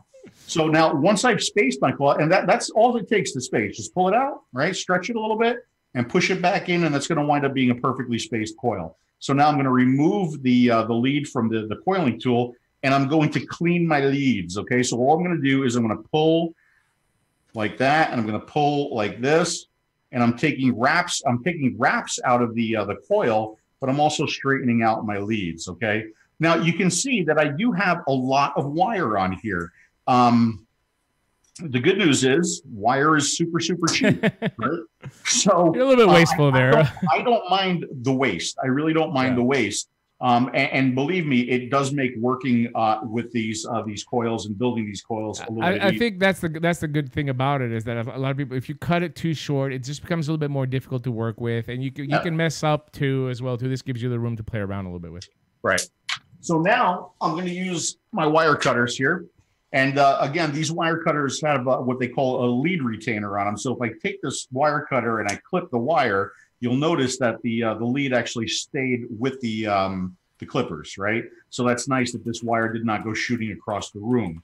So let's take that out and we'll go ahead and do the other side. Now, when I started doing builds, okay, I was very, very concerned with the number of wraps. Like how many wraps do I need? What's the resistance going to be? I got to have my resistance, exact. I've kind of changed how I do things when it comes to that, right? What I do, and everybody's going to build different. Even Dimitri builds different. I know he shoots for a 1 ohm. Yep. What I do is I build for the device. Okay, I pull wraps out or add wraps so that my coil fits perfectly in the device, and then or perfectly in the build deck, and then I let my device, my mod, handle the rest, whether it be in temperature control or with the wattage setting I select. So even if my resistance is a little bit under an ohm or a little bit over an ohm, I'm okay with that. I'm okay with that because I know I can adjust my power. wattage. Yeah, you can adjust the power on your device to match whatever it comes out to. So you don't have to, like if you're shooting for a 1 ohm coil, if it comes out 0.9, you don't have to build another coil. You can just go along with what you have and then make the adjustments on the temperature based on the wattage of your device on how hot you want the actual atomizer to work. Exactly right. Or cool. So this build deck is a very, very simple drop-in build deck. So I unscrewed both of my screws here, and those screws are going to hold the leads in place. But what I'm going to do is I'm going to go ahead and sit this coil in here, and I'm going to see, is it too big? Is it too small? If it's too small, well, I got to go back and make another one. But I can see right now that this is going to be a little bit too big, and I know you guys are having a hard time seeing that. because of my lighting and my setup. Let me pull this light over here a little bit and see if that doesn't help. Okay, but the coil is a little bit too big the way it's sitting there right now. So what I want to do is I want to take another lead or another wrap out. All right, so I'm going to grab one of my leads. I'm going to pull a wrap out. So simple. It really is very simple. I know a lot of people are intimidated by this action, and I think that seeing a lot of the complex builds, which is usually what you're going to see on the internet, there's nothing wow about seeing this build on the internet, right? So obviously you're not going to see pictures of this on the Instagrams and the Facebooks and the Twitters and all that. And I think that a lot of the complex builds that you see as somebody that's a beginner, don't be intimidated by it, because this is not. There's really not a lot of work required from you here to get an excellent vape, especially we're talking about a beginner that's going to an MTL setup. This is really all you need just to accomplish your first build. This is what we're looking for you to learn here, is to accomplish and actually create something with your hands that when you put it on a device and you press the button, you actually get vapor out of it. Yeah. So I just checked the size of the coil. Again, the coil was still a little bit too long, so I pulled out another wrap, and now the coil sits perfectly in the build deck, okay? So now what I'm going to do is I'm just going to kind of hold my thumb over the coil like that, and I'm going to push these two leads down, and then with this finger, I'm going to hold that lead in place, okay? So I hope that makes sense. I hope you can see what I'm doing right there, all right? And now I'm going to tighten my screw, all right? So I'll tighten my screw. I'll make sure that lead is properly captured, and it is. So now I'll take my build tool out. I'll reverse the atomizer or spin it around. I'll put my tool back in the coil. I'll go ahead and try to center that coil again over the airflow port. We'll talk about that in a second. Again, I'm going to do the same thing. I'm going to hold my thumb on the coil, and I'm going to put my finger over that lead to hold it in place. Okay, and we'll tighten the screw again. All right.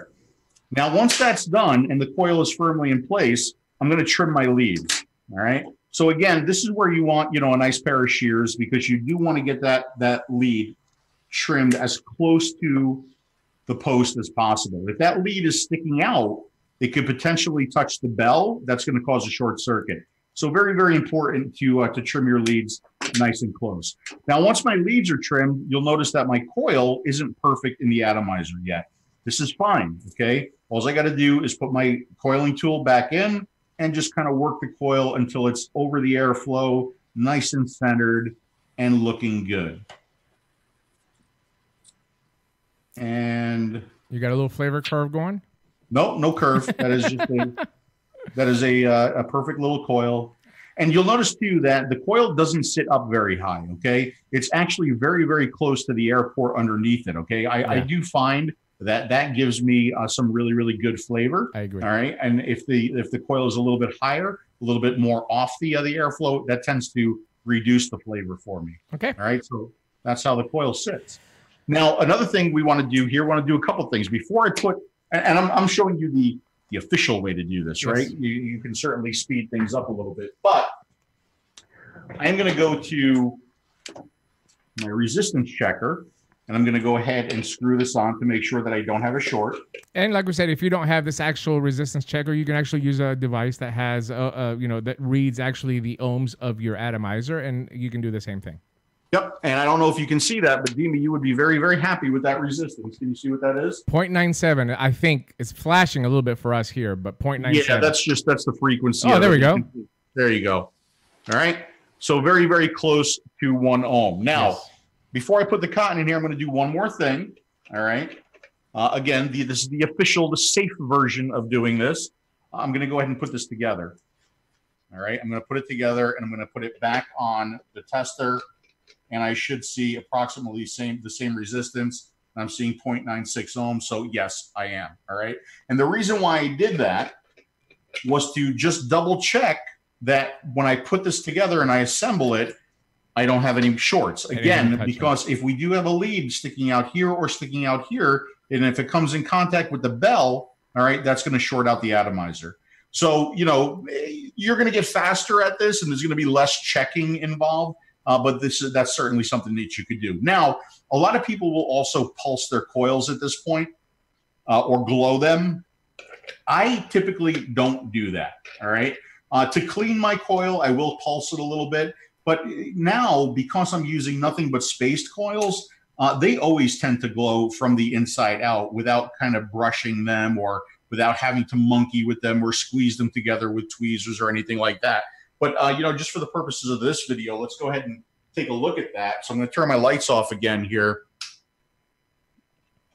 And let's go ahead and fire this and see what it looks like. You have it on resistance. You need to switch it to power. No, it is actually on power, pal. Oh, okay. Okay, and you can see that. I hope you can see that. Yeah, that it is yeah, it looks good. Looks good. All right. Now, some people, again, they don't like to glow their wires. Some people glow their wires like mad, all right? I know that there is some concern over the metal breaking down when you do glow it like that. When you're using the device, when you're using your atomizer, the coil does not glow. Okay, so that's an unnatural thing for the coil to do.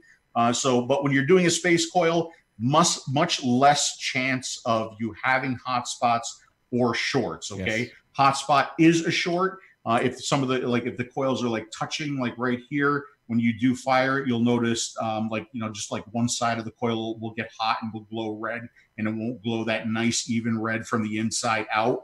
So space coils work really, really good for me. I think they're a much more stable coil, especially when it comes to temperature control. Good job. Right? I hate to speed you up, but we got to speed up. So I'm just trying to stay on schedule. Go ahead. I see how you are. I don't want you to get hurt, but just trying to stay on schedule. That's all. That's fine. All right. So let me get my scissors out here, and I'm using some. Those are the worst scissors in the world. Hold on. All right. So now I got to get some cotton. Mm-hmm. I'm going to take a strip of cotton like this, fluff it up a little bit, give it a little twist here at the end, and put it through the coil. And I do want to mention something. I mean, the cotton, I think, more so than building the coil, I think cotton is one of the, how much, how little you're going to put in an atomizer is probably one of the most important and one of the most trial and errors, because every atomizer is different, right? So, I mean, you're going to watch videos on atomizers, and a lot of the reviewers are going to suggest how to wick something properly because they've done trials and errors. But a lot of that has to do with your build and your liquid and the way that you're going to position it inside. So listen, even if you do, after you wick everything and you got everything ready to set up, if something does go wrong, you can take the wick out and try a little bit less or a little bit more. Every atomizer is a little bit different on that. And cotton is very, very cheap. Don't be, intimidated by it, or don't get pissed off if it doesn't work the first time, because truly the wicking action, meaning taking the liquid and taking it to that beautiful coil that you just made, is a trial and error process. Yeah, in addition to that, Dimitri, the amount of cotton that you use should also depend on the liquid that you're using, too. A general rule of thumb, if you're using a thicker liquid, a higher VG liquid, you want a little bit less cotton, and you can brush it out a little bit, and I'll show you what I'm talking about. If you're using a little bit of a thinner e-liquid, you can get away with using some more cotton because it's just going to wick easier. Right. And in this particular atomizer, because we use it all the time, I use my Aries all the time. I know exactly, for my liquid, I know exactly how much cotton I need to put out there. So once you get it, and once you find again that moment, then you know exactly how to continue to wick it. I'm very excited by your moment there. You like that? Yeah, you've done a really good job on this on the fly. What I did just then was I trimmed the cotton. I like on this particular atomizer, and some atomizers are going to be much more forgiving when it comes to wicking. Some atomizers are going to require just the right amount of cotton. Some atomizers are going to be a lot more forgiving. This does happen to be a more forgiving atomizer. But what I wanted to do is I like my cotton tight in the coil, but maybe a little bit looser where it goes into the e-liquid. And you could do that by brushing out your cotton. Yeah. But I like it tight in the coil, because I noticed that tends to cause less popping. Yeah. Like sometimes you'll fire an atomizer and you'll get a loud pop, and you'll get a burst of e-liquid. I find that if my cotton is tighter in the coil, that doesn't happen as much. Now, I talked about brushing the cotton. Okay, so this is something that you could do if you are using a thicker e-liquid. Just get a micro screwdriver and just kind of brush it out like this, and you'll notice that cotton fibers start to work their way out. And I hope you can see that right there. Okay, so we can just take some of those cotton fibers out, and that will help with your wicking as well. It's basically like fluffing your hair. Especially yeah, exactly right. So now I'm going to go ahead and prime this, just like your pre-built coil heads. This is going to require priming too, right? So I want to get this cotton going here. I want to get things moving along. This also makes buttoning the cotton up in the atomizer a little bit easier. So I'm just putting some e-liquid here on the cotton. I can go ahead and fire that now, and you should see some vapor. And sure enough, you do. So now I'm going to take this cotton, and I'm just going to work it into the wick channels here. You could talk now, Dimitri. Yes, what I want to say is that, there's a lot of inexpensive atomizers on the market as well, too. The Aries is just an example. The Siren is a very good atomizer. The Siren 2. Siren 2, I'm sorry. The Dodgy, I think it's called the Dodgy or Doggy or whatever. Another, these are all in the $35 range. So even as a beginner, investing, $35 in an atomizer and some tools, you don't have a huge investment. Just kind of play around with it and have something as a backup, or have something that you can begin, the process of you trying out, building, if this is something that you want to try out. All right, so I got my cotton in there. You can see it's down in the wick channels. I don't like to have, see right there, how there's like a bunch of cotton sitting on the deck. I don't like all that cotton on the deck. I like it to be just a little bit above the deck. So again, no problem. I could just raise that cotton up a little bit. I'll just go ahead and trim a little bit of it off. And this is just Phil Busardo being anal. I'm sorry. I'm just kidding. It is absolutely Phil Busardo being anal. I'm going to do the same thing for this side because I know Dimitri is rushing me along, and I'm going as fast as I can. And by the way, I still haven't cut myself. All right. And I do appreciate the comments from even existing vapors that might have begun building. If you see something here that Phil has gone through that you've learned, something that you might have known, like David said, I really appreciate that. And that really makes us feel that we're doing something that can benefit. Go ahead, Phil. I do appreciate that. Okay, so I'm buttoning up. I'm closing it up. The atomizer is closed. Okay. I can look at my resistance again, make sure my resistance did not change. It didn't. 0.97 ohms. I'm going to go ahead and open this up. I'm going to fill it, and we are going to vape it. And one of the things that I do here, Phil, I don't do that much often now, but once I've got everything, since I have the coil primed, I might just take a vape off of it before I fill it with the e-liquid, just in case something is not right and I have to go back and make the adjustments. Just a little tip there for somebody that's beginning. Fortunately now at this point, I don't have to do that. But if you're starting off, it would be a good idea just to vape on it just a couple of times before you fill it up with liquid. Just makes it easier if you have to take it apart. Very good tip, Dimitri. I like that tip. Hey, look, Carolyn is building now. So congratulations, Carolyn. That's fantastic. That is awesome. Good for you. And there we go. We built an Aries. All right. Let me switch back to this camera here. That was very, very well done, Phil. I have to admit that. Oops. I almost put your camera on me. And you saw that. I mean, this is a process that took about 20 minutes. Again, once you get the hang of it, for me now, I can just redo this in 3-4 minutes, actually. But I think that even what you saw here with the process that Phil went with, no matter which atomizer you're going to use, it's all about just having the patience, right? It's trial and error. You might screw up a couple of times. Trust me. With a 𝗘-𝗏 or back in the older days with the mesh style, Genesis style atomizers where you actually had to get the mesh and not get any hot spots, man. Or the Odysseus, or some of the older atomizers, we really had a lot. I got really frustrated as a beginning vapor as well, too. And I keep saying it, that Dino, if it wasn't for Dino, I probably wouldn't be building right now because he took the time with me and kind of walked me step by step. Fortunately, today, the internet is full of YouTube videos of people building. So find somebody that you can relate to. Use a little pause on the YouTube like we used to do. Start a video, pause it as you're going step by step, and try to go through the process. So, Phil, you got everything set up, and now you are vaping. It's delicious. It's a good job. And this is the enjoyment factor that we're trying to bring up. I think, once again, as vapors, we forget to tell smokers the most important part of vaping, and that is it's enjoyable, man. It is. It's so enjoyable. And I want to share a story with you here. And I think it's a good story to share because I posted this on my Facebook, and somebody said, "Why would you admit that? Why would you admit what you did?"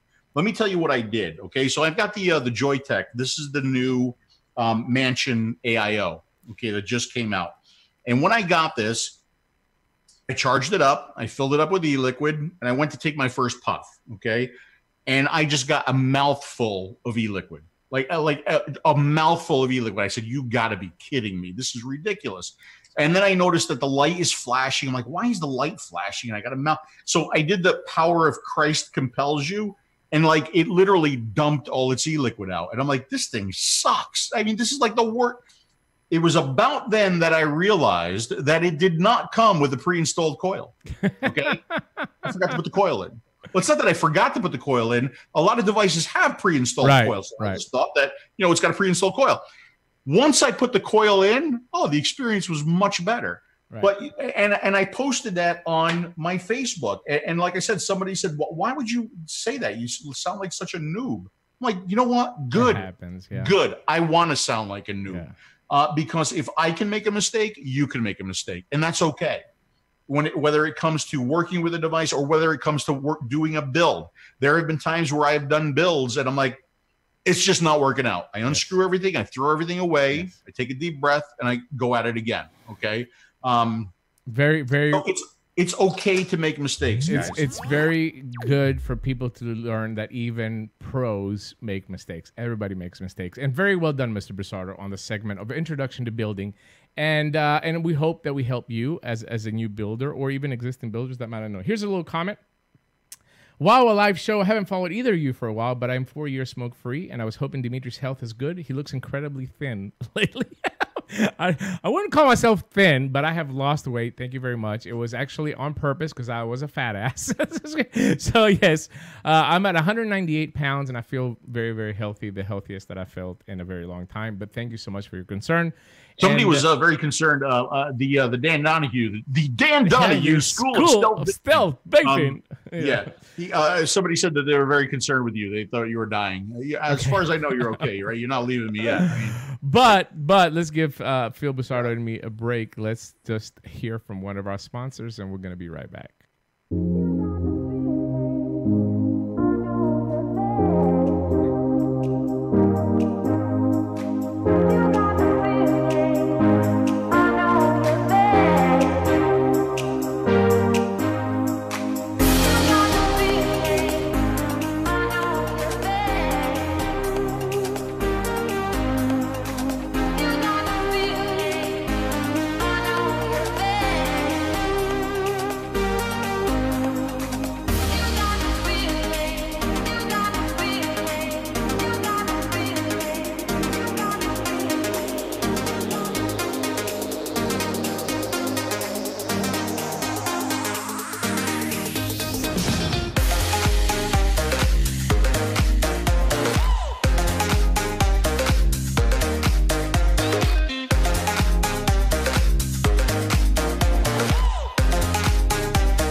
That is a catchy tune. Can we get that for our intro?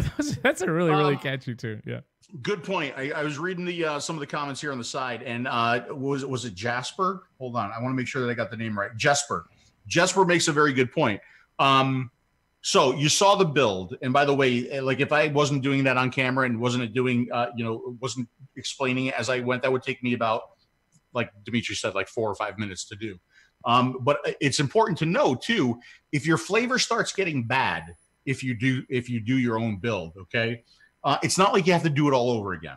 All right. So one of the things you can do is you can take your cotton out.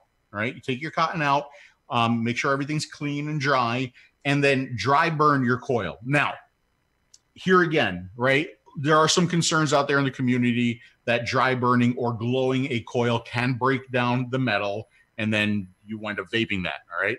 Still think it's better than smoking. Sure. But when I do my dry burn, it's not like I click hold and wait for it to glow and light up the entire room. Right. That's not what I do.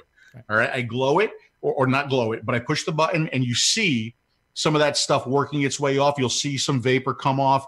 And before it glows really, really bright red, right, I let go and blow on it really, really hard. Okay. Yeah. And I do that several times, and you'll start to see the coil almost starts to look like new again. Sure. Right. When you get to that point, you're good. Put some new cotton in there, reprime your cotton, refill your tank, and chances are you are going to have stellar flavor again. My method, and this is just what I do. My liquid eats up coils. It really does.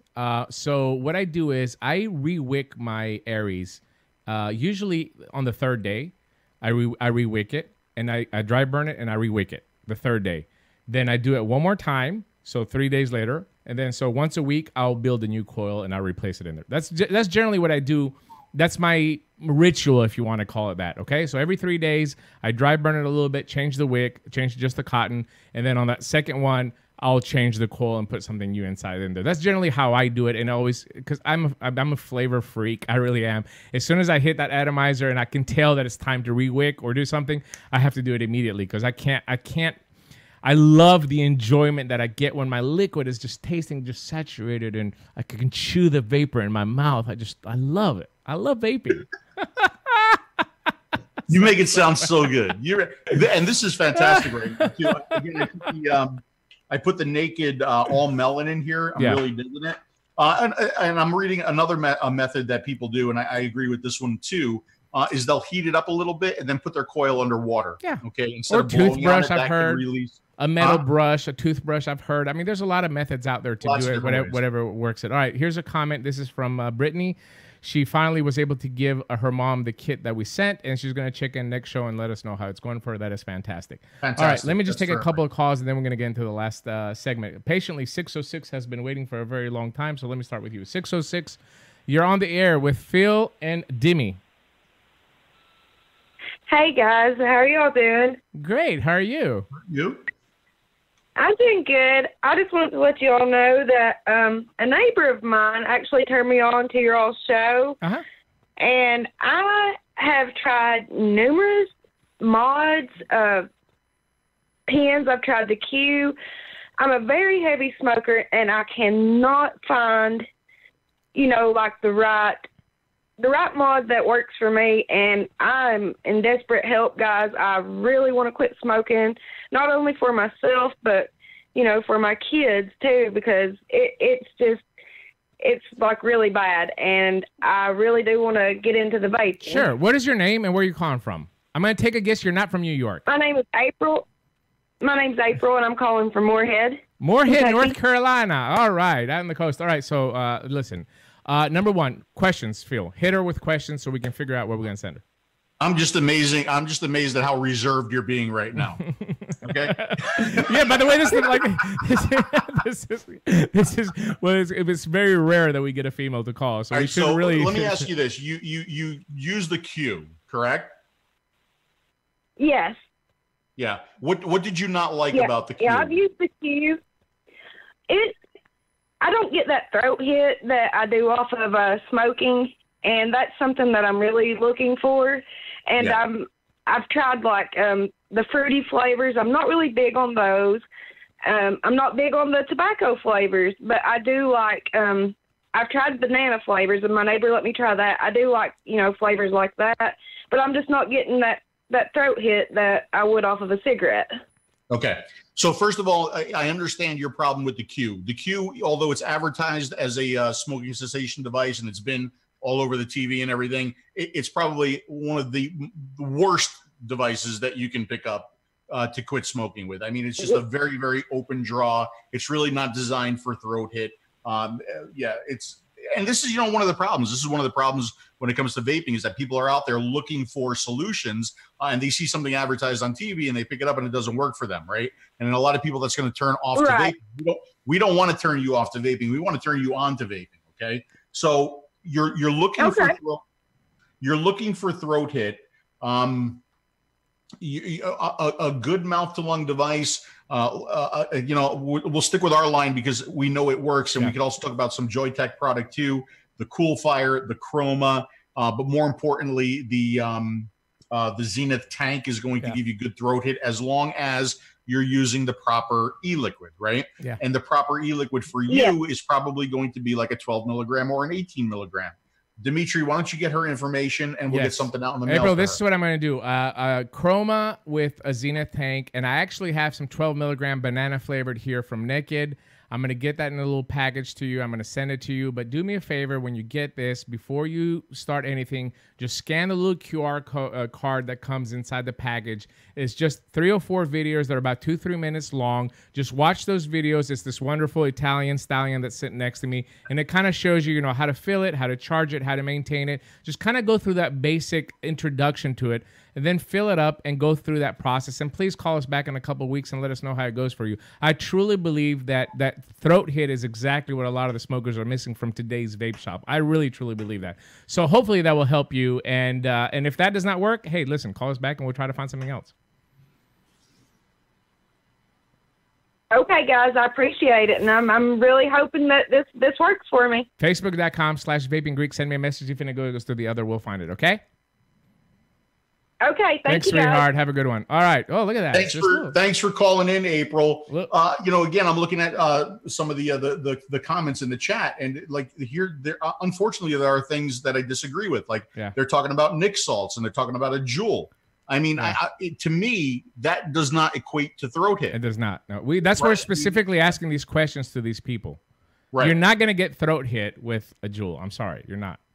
And I mean, Nick salt. The purpose of Nick salt, the design of Nick salt, is to decrease throat hit. Right. So why would you recommend something like that to this person? No, I think higher nicotine that can give you that thump in the back of the throat is exactly what she needs. And I'm sure that it's very, very hard for her to find it. I mean, that's unfortunately one of the drawbacks in the vape shops, which we're going to talk about here in about 5 minutes. All right, let me take another call, Phil. 250, you are on the air with Phil and Dimmy. What's up? Hey, guys, Bill Darling here. Hey, Bill, what's going on? Just want to do a quick little. You guys don't plug your devices very much. It's rare that you're even doing it tonight. Oh, everybody's accusing us of doing that. People who have been mouth to lung, that's my personal choice too, and are terrified of building. I could not build for my life. I had drippers. I had all kinds of rebuildable tanks. I gave up. I see people building these alien clapped-in mosaic coils, all this fancy piece of artwork. That's a good one. I gave up on building. When your Aries came out, I have to admit, Phil kept saying it's the easiest device to build on. I figured I will make a wire out of them. Yeah. Since my very first build, never had a problem with it, and I absolutely love it. Thank you, Bill. And for someone just starting off, I agree. The Zenith works fantastic. Thank you, Bill. That's I all appreciate I it. Thank you very much. Thank you. People are going to say we have a commercial. And by the way, let me tell you, I have 12 milligrams symmetry in, it's my favorite flavor.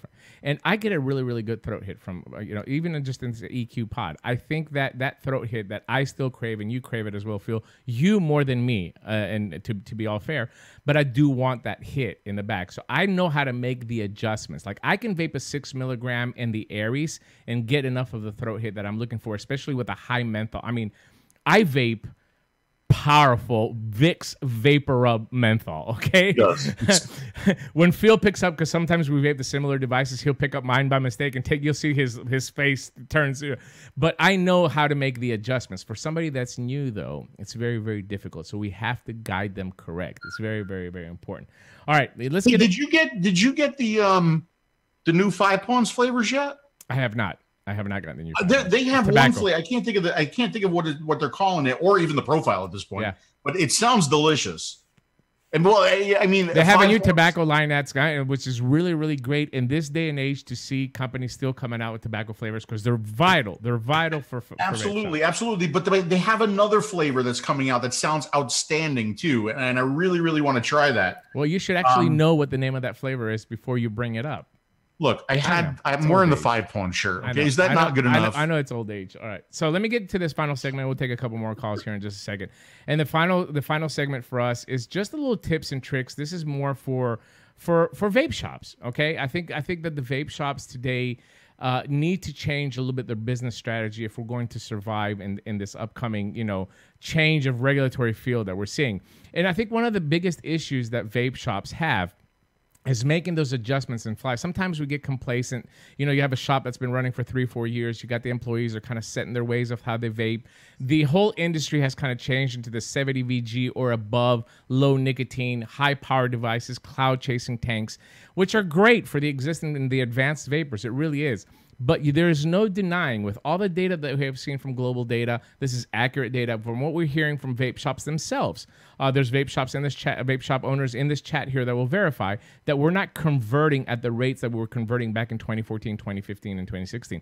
For whatever reason that could be. It could be a lot of the fear-mongering propaganda. It could be that we don't have the right devices. So what me and Phil, and this is just, we're just going to touch on this very, very briefly. We actually have this entire presentation that we're going to give at the Vape Expo in Las Vegas in November for vape shop owners.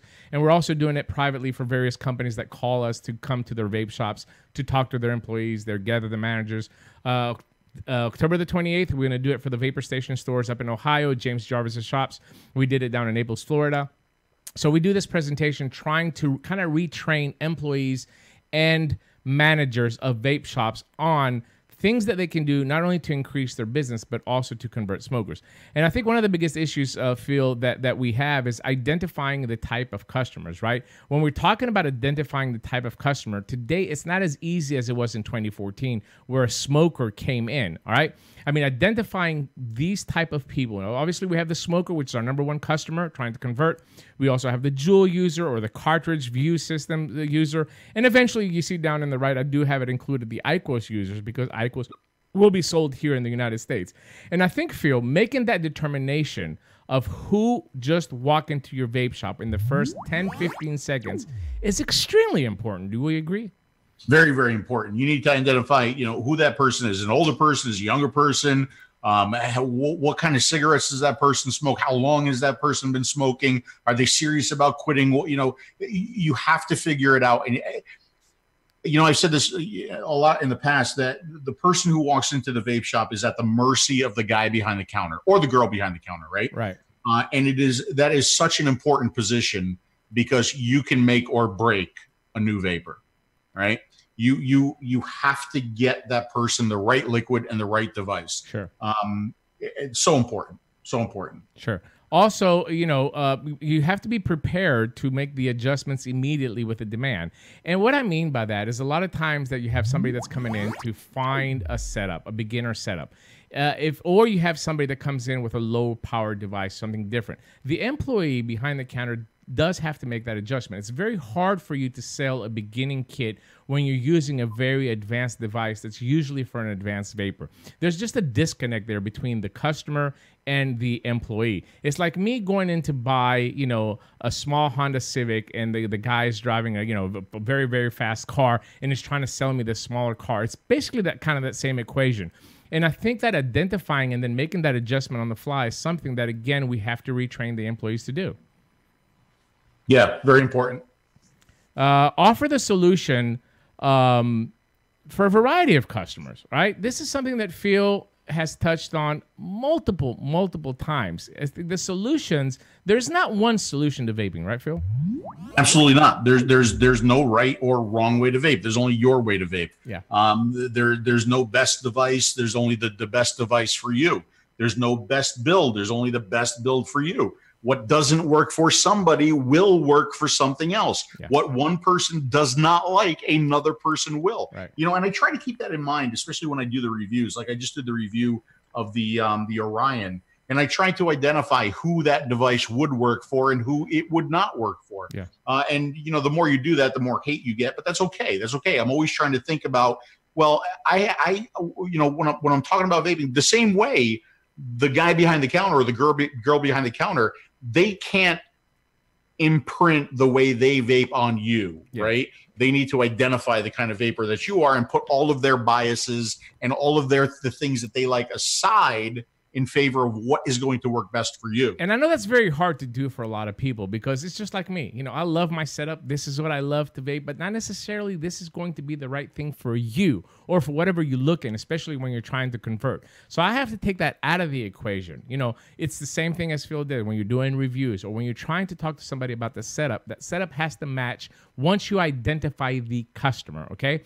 Offer the solutions for the variety of customers. That does not only include hardware, unfortunately. It does include liquid as well too. And finding I saw a comment in the chat earlier that the majority of the industry now uses 70-30, 70 VG, 30 PG. Guess what? I vape 60% PG, 40 VG. So what am I supposed to do?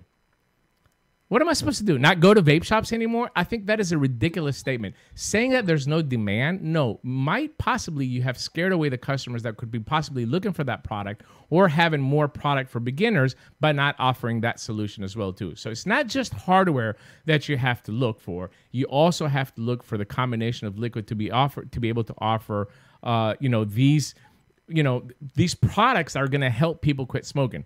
Yeah. Go ahead, Phil. That would actually be very concerning to me, right?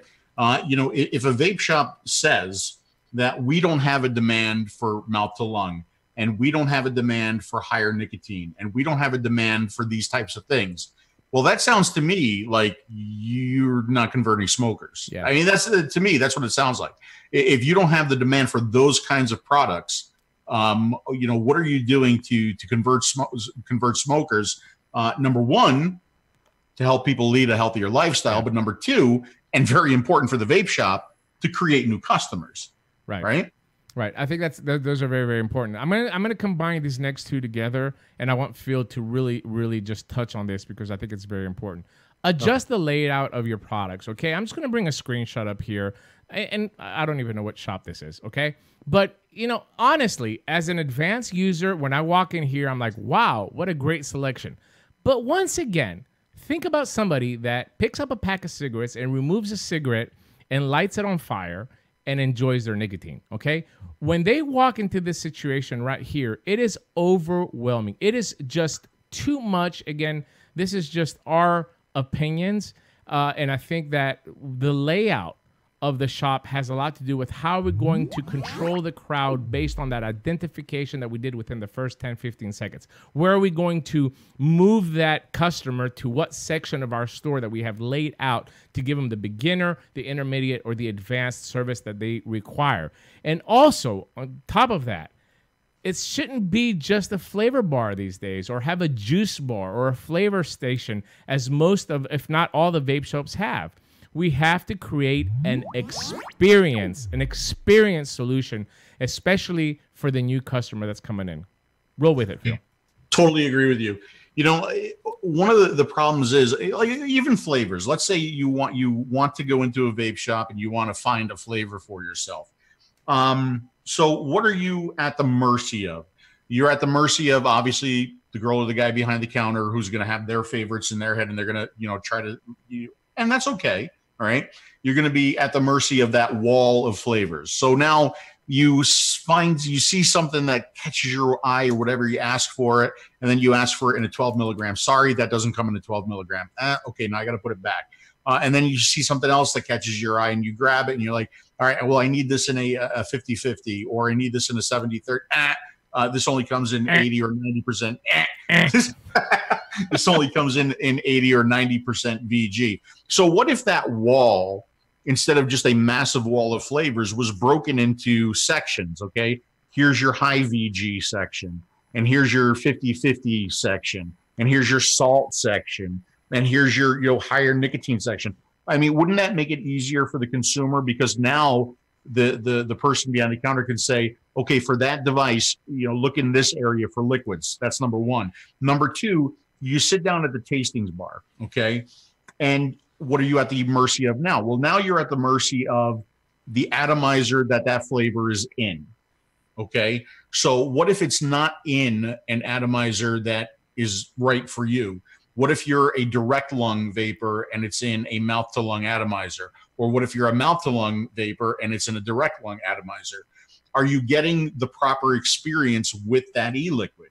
Are you going to know what that e-liquid is going to taste after you make the purchase and now bring it home and put it in your atomizer?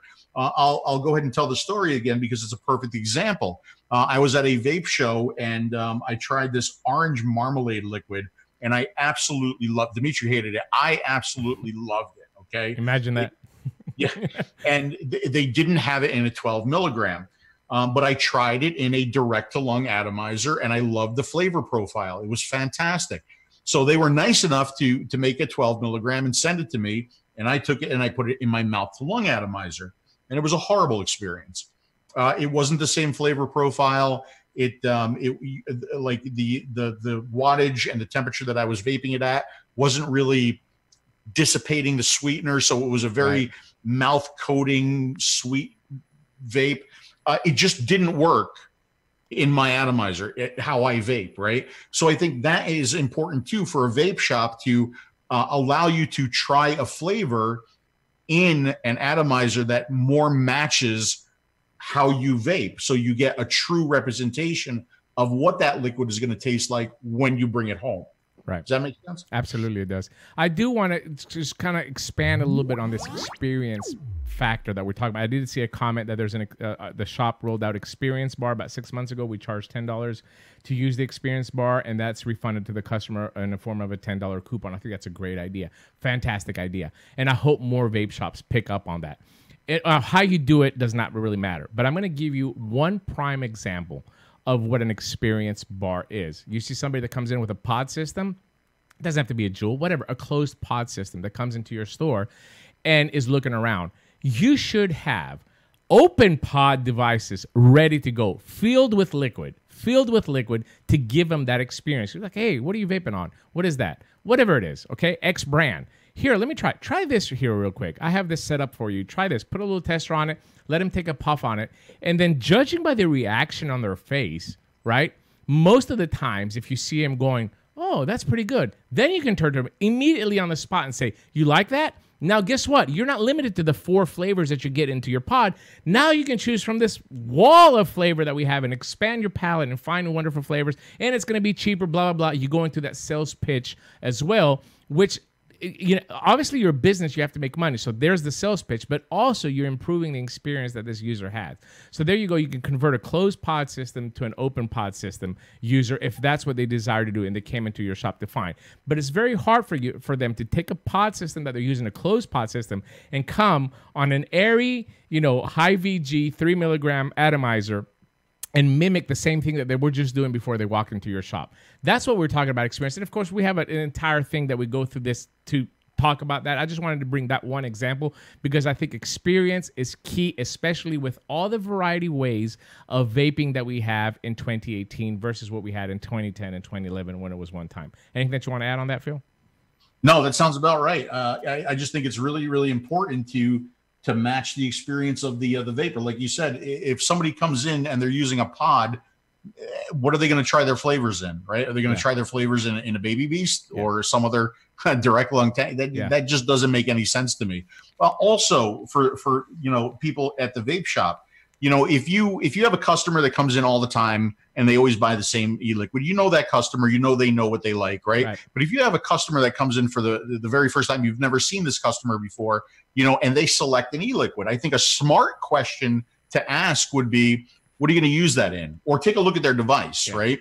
And make sure that the liquid is going to match the device, because sometimes it doesn't. You don't want to sell a high VGE liquid to somebody who's using a pod. You don't want to sell a high VGE liquid to somebody who's using a mouth to lung, whether that be a Zenith or a Nautilus or something similar, right? Because they're going to have a bad experience. And I think that's really what we want to do. We want to do that with products. We want to do that with suggestions. We want to do that at the vape shops. We want to take the bad experience away from the user and give them an extremely pleasurable experience, whether they be a new vapor, a transitioning vapor, or a seasoned vapor.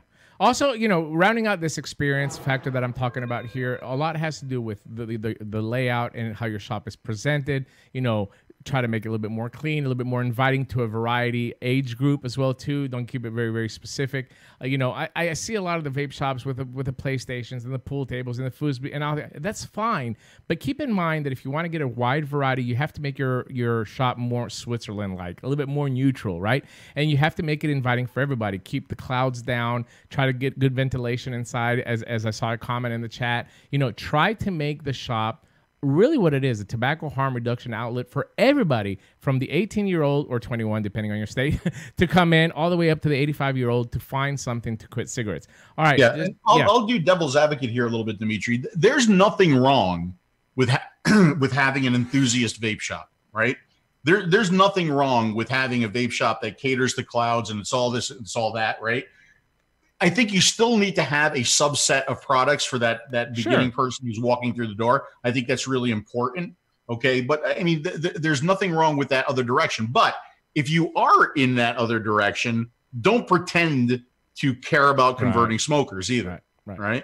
I think that's important to state. It's just like having a car dealership and a hot rod shop. All right, just a couple more things here to round this up. Train your employees. I think this is something that a lot of shops don't think about. Is continuously this industry evolves very, very fast. I mean, I'm sure as I'm speaking, Smoke has released a new tank, but it's just constantly changing, and the needs of the vapers and the ones that are looking to transition are changing with the advancement of technology.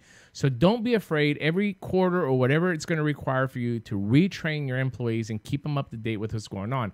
We have visited vape shops. We have talked to employees, and we have seen some of the struggles as well too. And we understand that it's very hard for them, especially if they're not in this online social circle that we are, for them to even keep up with what's going on themselves. So you're going to have to offer that training pretty much like every other big corporation does, with Arby's, for example, McDonald's, or some kind of big box chain like Best Buy. They have constantly ongoing training with employees. We need to do the same thing as well, too. And finally, here's where the vape shop can shine. I think, once again, something very, very important. Offer what your competitors do not. Listen, everybody sells e-cigarettes today. You go to a gas station, you go into a C-store, you go into a Walgreens, you go into a Albertsons, you're going to go into a big box store, you're going to find e-cigarettes there. But there's one key thing, well, two, but one key thing that the other shops don't offer, and that is the support and customer service that a vape shop can provide to a smoker that's potentially going to become a vapor, and also to existing vapors as well too. That customer support, that kind of a support system that us as ex-smokers did online, we can convert that to a vape shop as well too. And I think that is really what's going to separate you, not only from these variety of stores that I told you, but from other vape shops as well too, because pretty much everybody kind of sells the same stuff. So that customer service, that support system, the knowledge, the education that you can provide, I think is vital for you to stay in business in 2018. Well said, my friend. Well said. And have the information in a vape shop. Have the like what I talked about before. Have a wall not only of e-liquid, but have a wall of pamphlets, of information that you can give to folks who are concerned. Yes. Not everybody follows YouTube videos. Not everybody goes on electronic cigarette forums. Not everybody watches mainstream media. God bless you. You have a lot less stress in your life, right? But it's concerning to some people. Well, look, I know this is going to kill me, when it comes to a cigarette. I know the cigarette is going to kill me in 10 years. How do I know vaping isn't going to kill me in 5 years? That was my mentality back in 2009 when I switched over to vaping. Yes. Right? Because there wasn't a lot of research and material for me to read, and I was legitimately concerned. Right. Now we have good research. We have good documentation. We have good studies. Right. Make those studies, make that documentation available for your consumers. Yeah, and I do get the factor that brick and mortar stores are more expensive than shopping online, but keep in mind that there is employees, there's rent, there's taxes, there's all kind of stuff there. You get the immediate satisfaction of buying the product. You can try a product before you're buying. You get in the support, you get in the education, stuff that you can't do when you're purchasing online. I'm not against online shopping by any means. Don't get me wrong. But there is, that's where the cost comes into play. And once again, I believe that for somebody to convert, they do need to have that support. If a friend can offer it, if a vape shop employee can offer it, if a vape shop owner can offer it, they need to have that one person they can turn to and say, hey, Phil, this is not coming on. I press the button and nothing happens. What's going on? I'm going to go back to cigarettes. And then Phil can tell me very, very easily, click it 3 times and it's going to turn on. There you go. Or 5, depending on the device. All right, let me take one more phone call, Phil, and then go and wrap it up. 573, you've been waiting patiently. You're on the air with Phil and the Italian stallion, Phil Busardo. How's it going? We're going great. What's your name? Where are you calling from? My name's Ibrahim. I'm from Missouri. I called a couple of weeks ago, and you guys sent me a e-leaf basil kit from my roommate. Yes. Who I was looking to give to him. And it just came like Friday. It was a little slow in the mail, but even over just the past few days, he's been really liking it. And I was actually surprised when I opened the box. There was some tobacco juice And I was like, I never seen that before. So I kind of smelt it. It kind of smelt a little funky, like off-putting kind of. Yeah. But then I actually tried it. I was like, this is actually not that bad. Yeah, I was just surprised by that. Sometimes they smell worse than what they actually vape. Trust me, I've seen a lot of liquids like that. But that's really good. I certainly appreciate you calling and updating us, because I think that's very vital for us to continue, and also to thank our sponsors, because a lot of people say, oh, you're plugging this, you're plugging that. Listen, we couldn't do what we did for you and your friend if we didn't have these sponsors, so people got to be a little bit conscious of that as well too. But it's good to hear back that he's enjoying it, and hopefully, you know, after he gets past this first, you know, week of struggles, he's going to discover vaping, and, you know, maybe we can advance him and keep moving him up, trying to find something that's going to be completely ideal for him. But that first beginner device is very, very important. I mean, yeah, he's not new to vaping per se. He just kind of abandoned it for a little bit and went back to cigarettes. And then now he's been wanting to get back because he got really bad bronchitis a while ago. And then he saw that kind of tar cough up and stuff like that. So he's just wanting to get back into it and stuff like that. I thought that was a good little gift for him. Fantastic. Well, good on you, buddy. I really appreciate you calling in, and best of luck to him as well, too. If you need anything, we're always here every other Tuesday night, and you can have him actually call in, and we'll be glad to talk to him. I appreciate that call, too. You know, we were talking about vape shops a little while ago and, you know, ordering online versus going to a vape shop. I think one of the most important things that you're going to get from a vape shop versus online is what we just heard from April at the beginning of the show, right? April saw a TV ad and she bought a device, and the device did not work for her. And I think that's one of another big problem too is, don't get me started on the starter kits, right? Because you go online and you see starter kits. Well, I am a smoker and I want to become a vapor. Therefore, I am a starter. So I'm going to go to the starter kit section of this website, and they wind up with a 300-watt mod and you know, in a direct lung tank.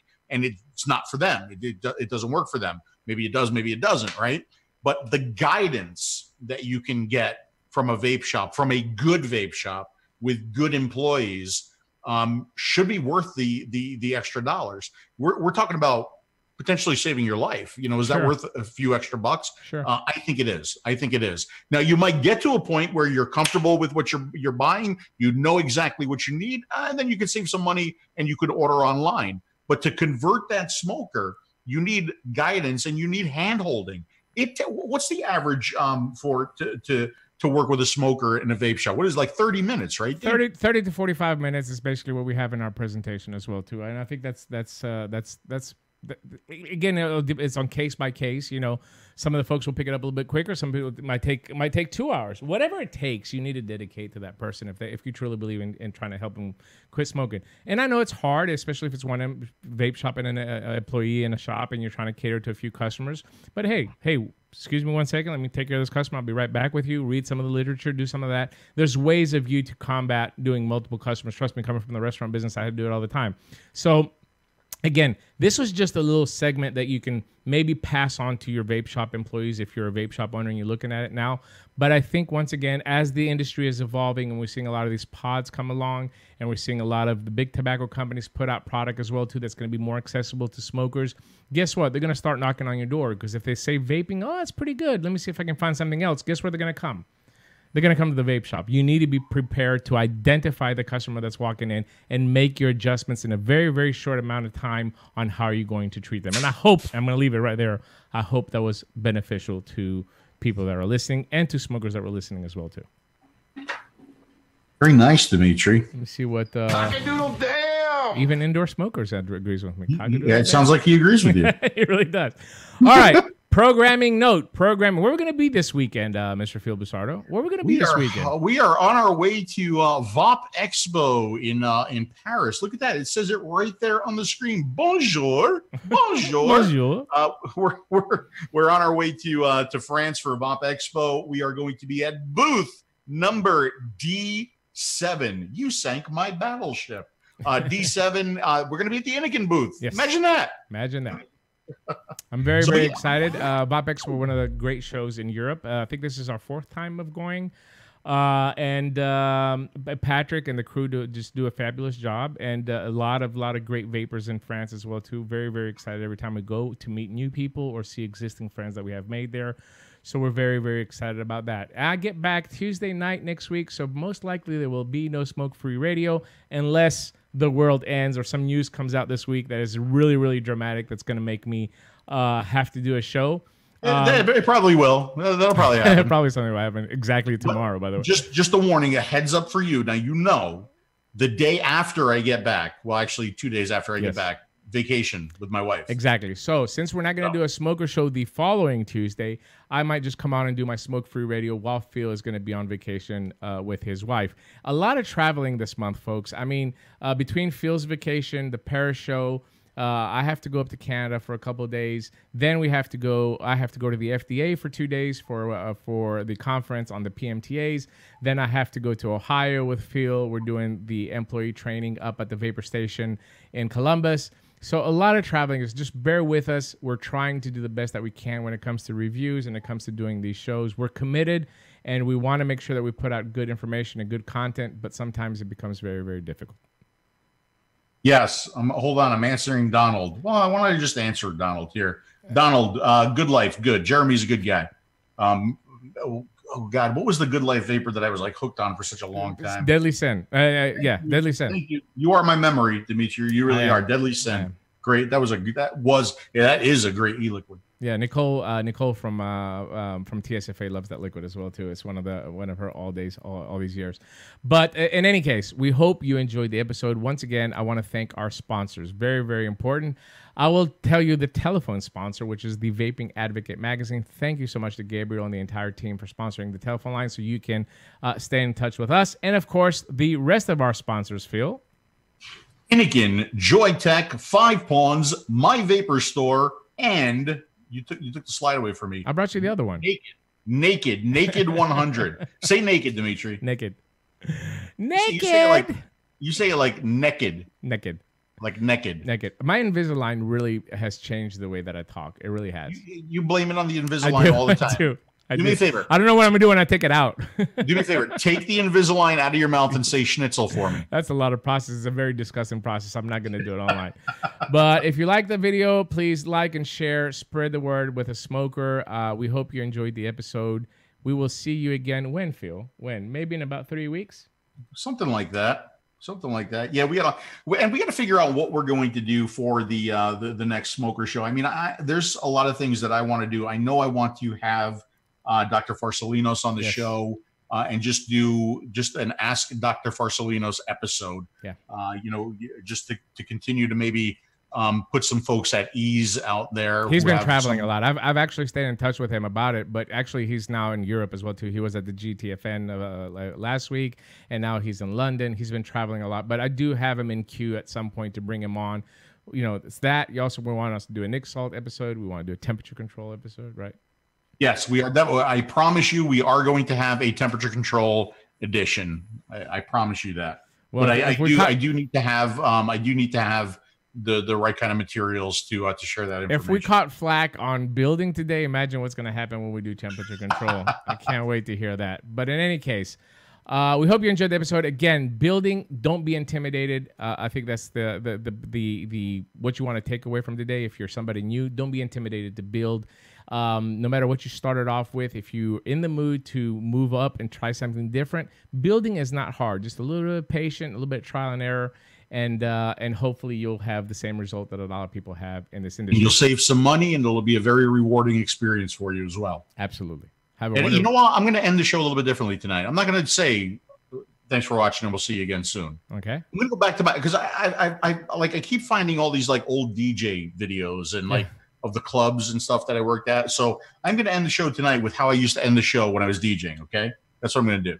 Okay. All right. Do it. So stay calm, ban the bomb, kiss your mom, and be the best that you can be. For the Smoker Show, my name is, I usually say DJ Miami, and I'm out of here. See ya.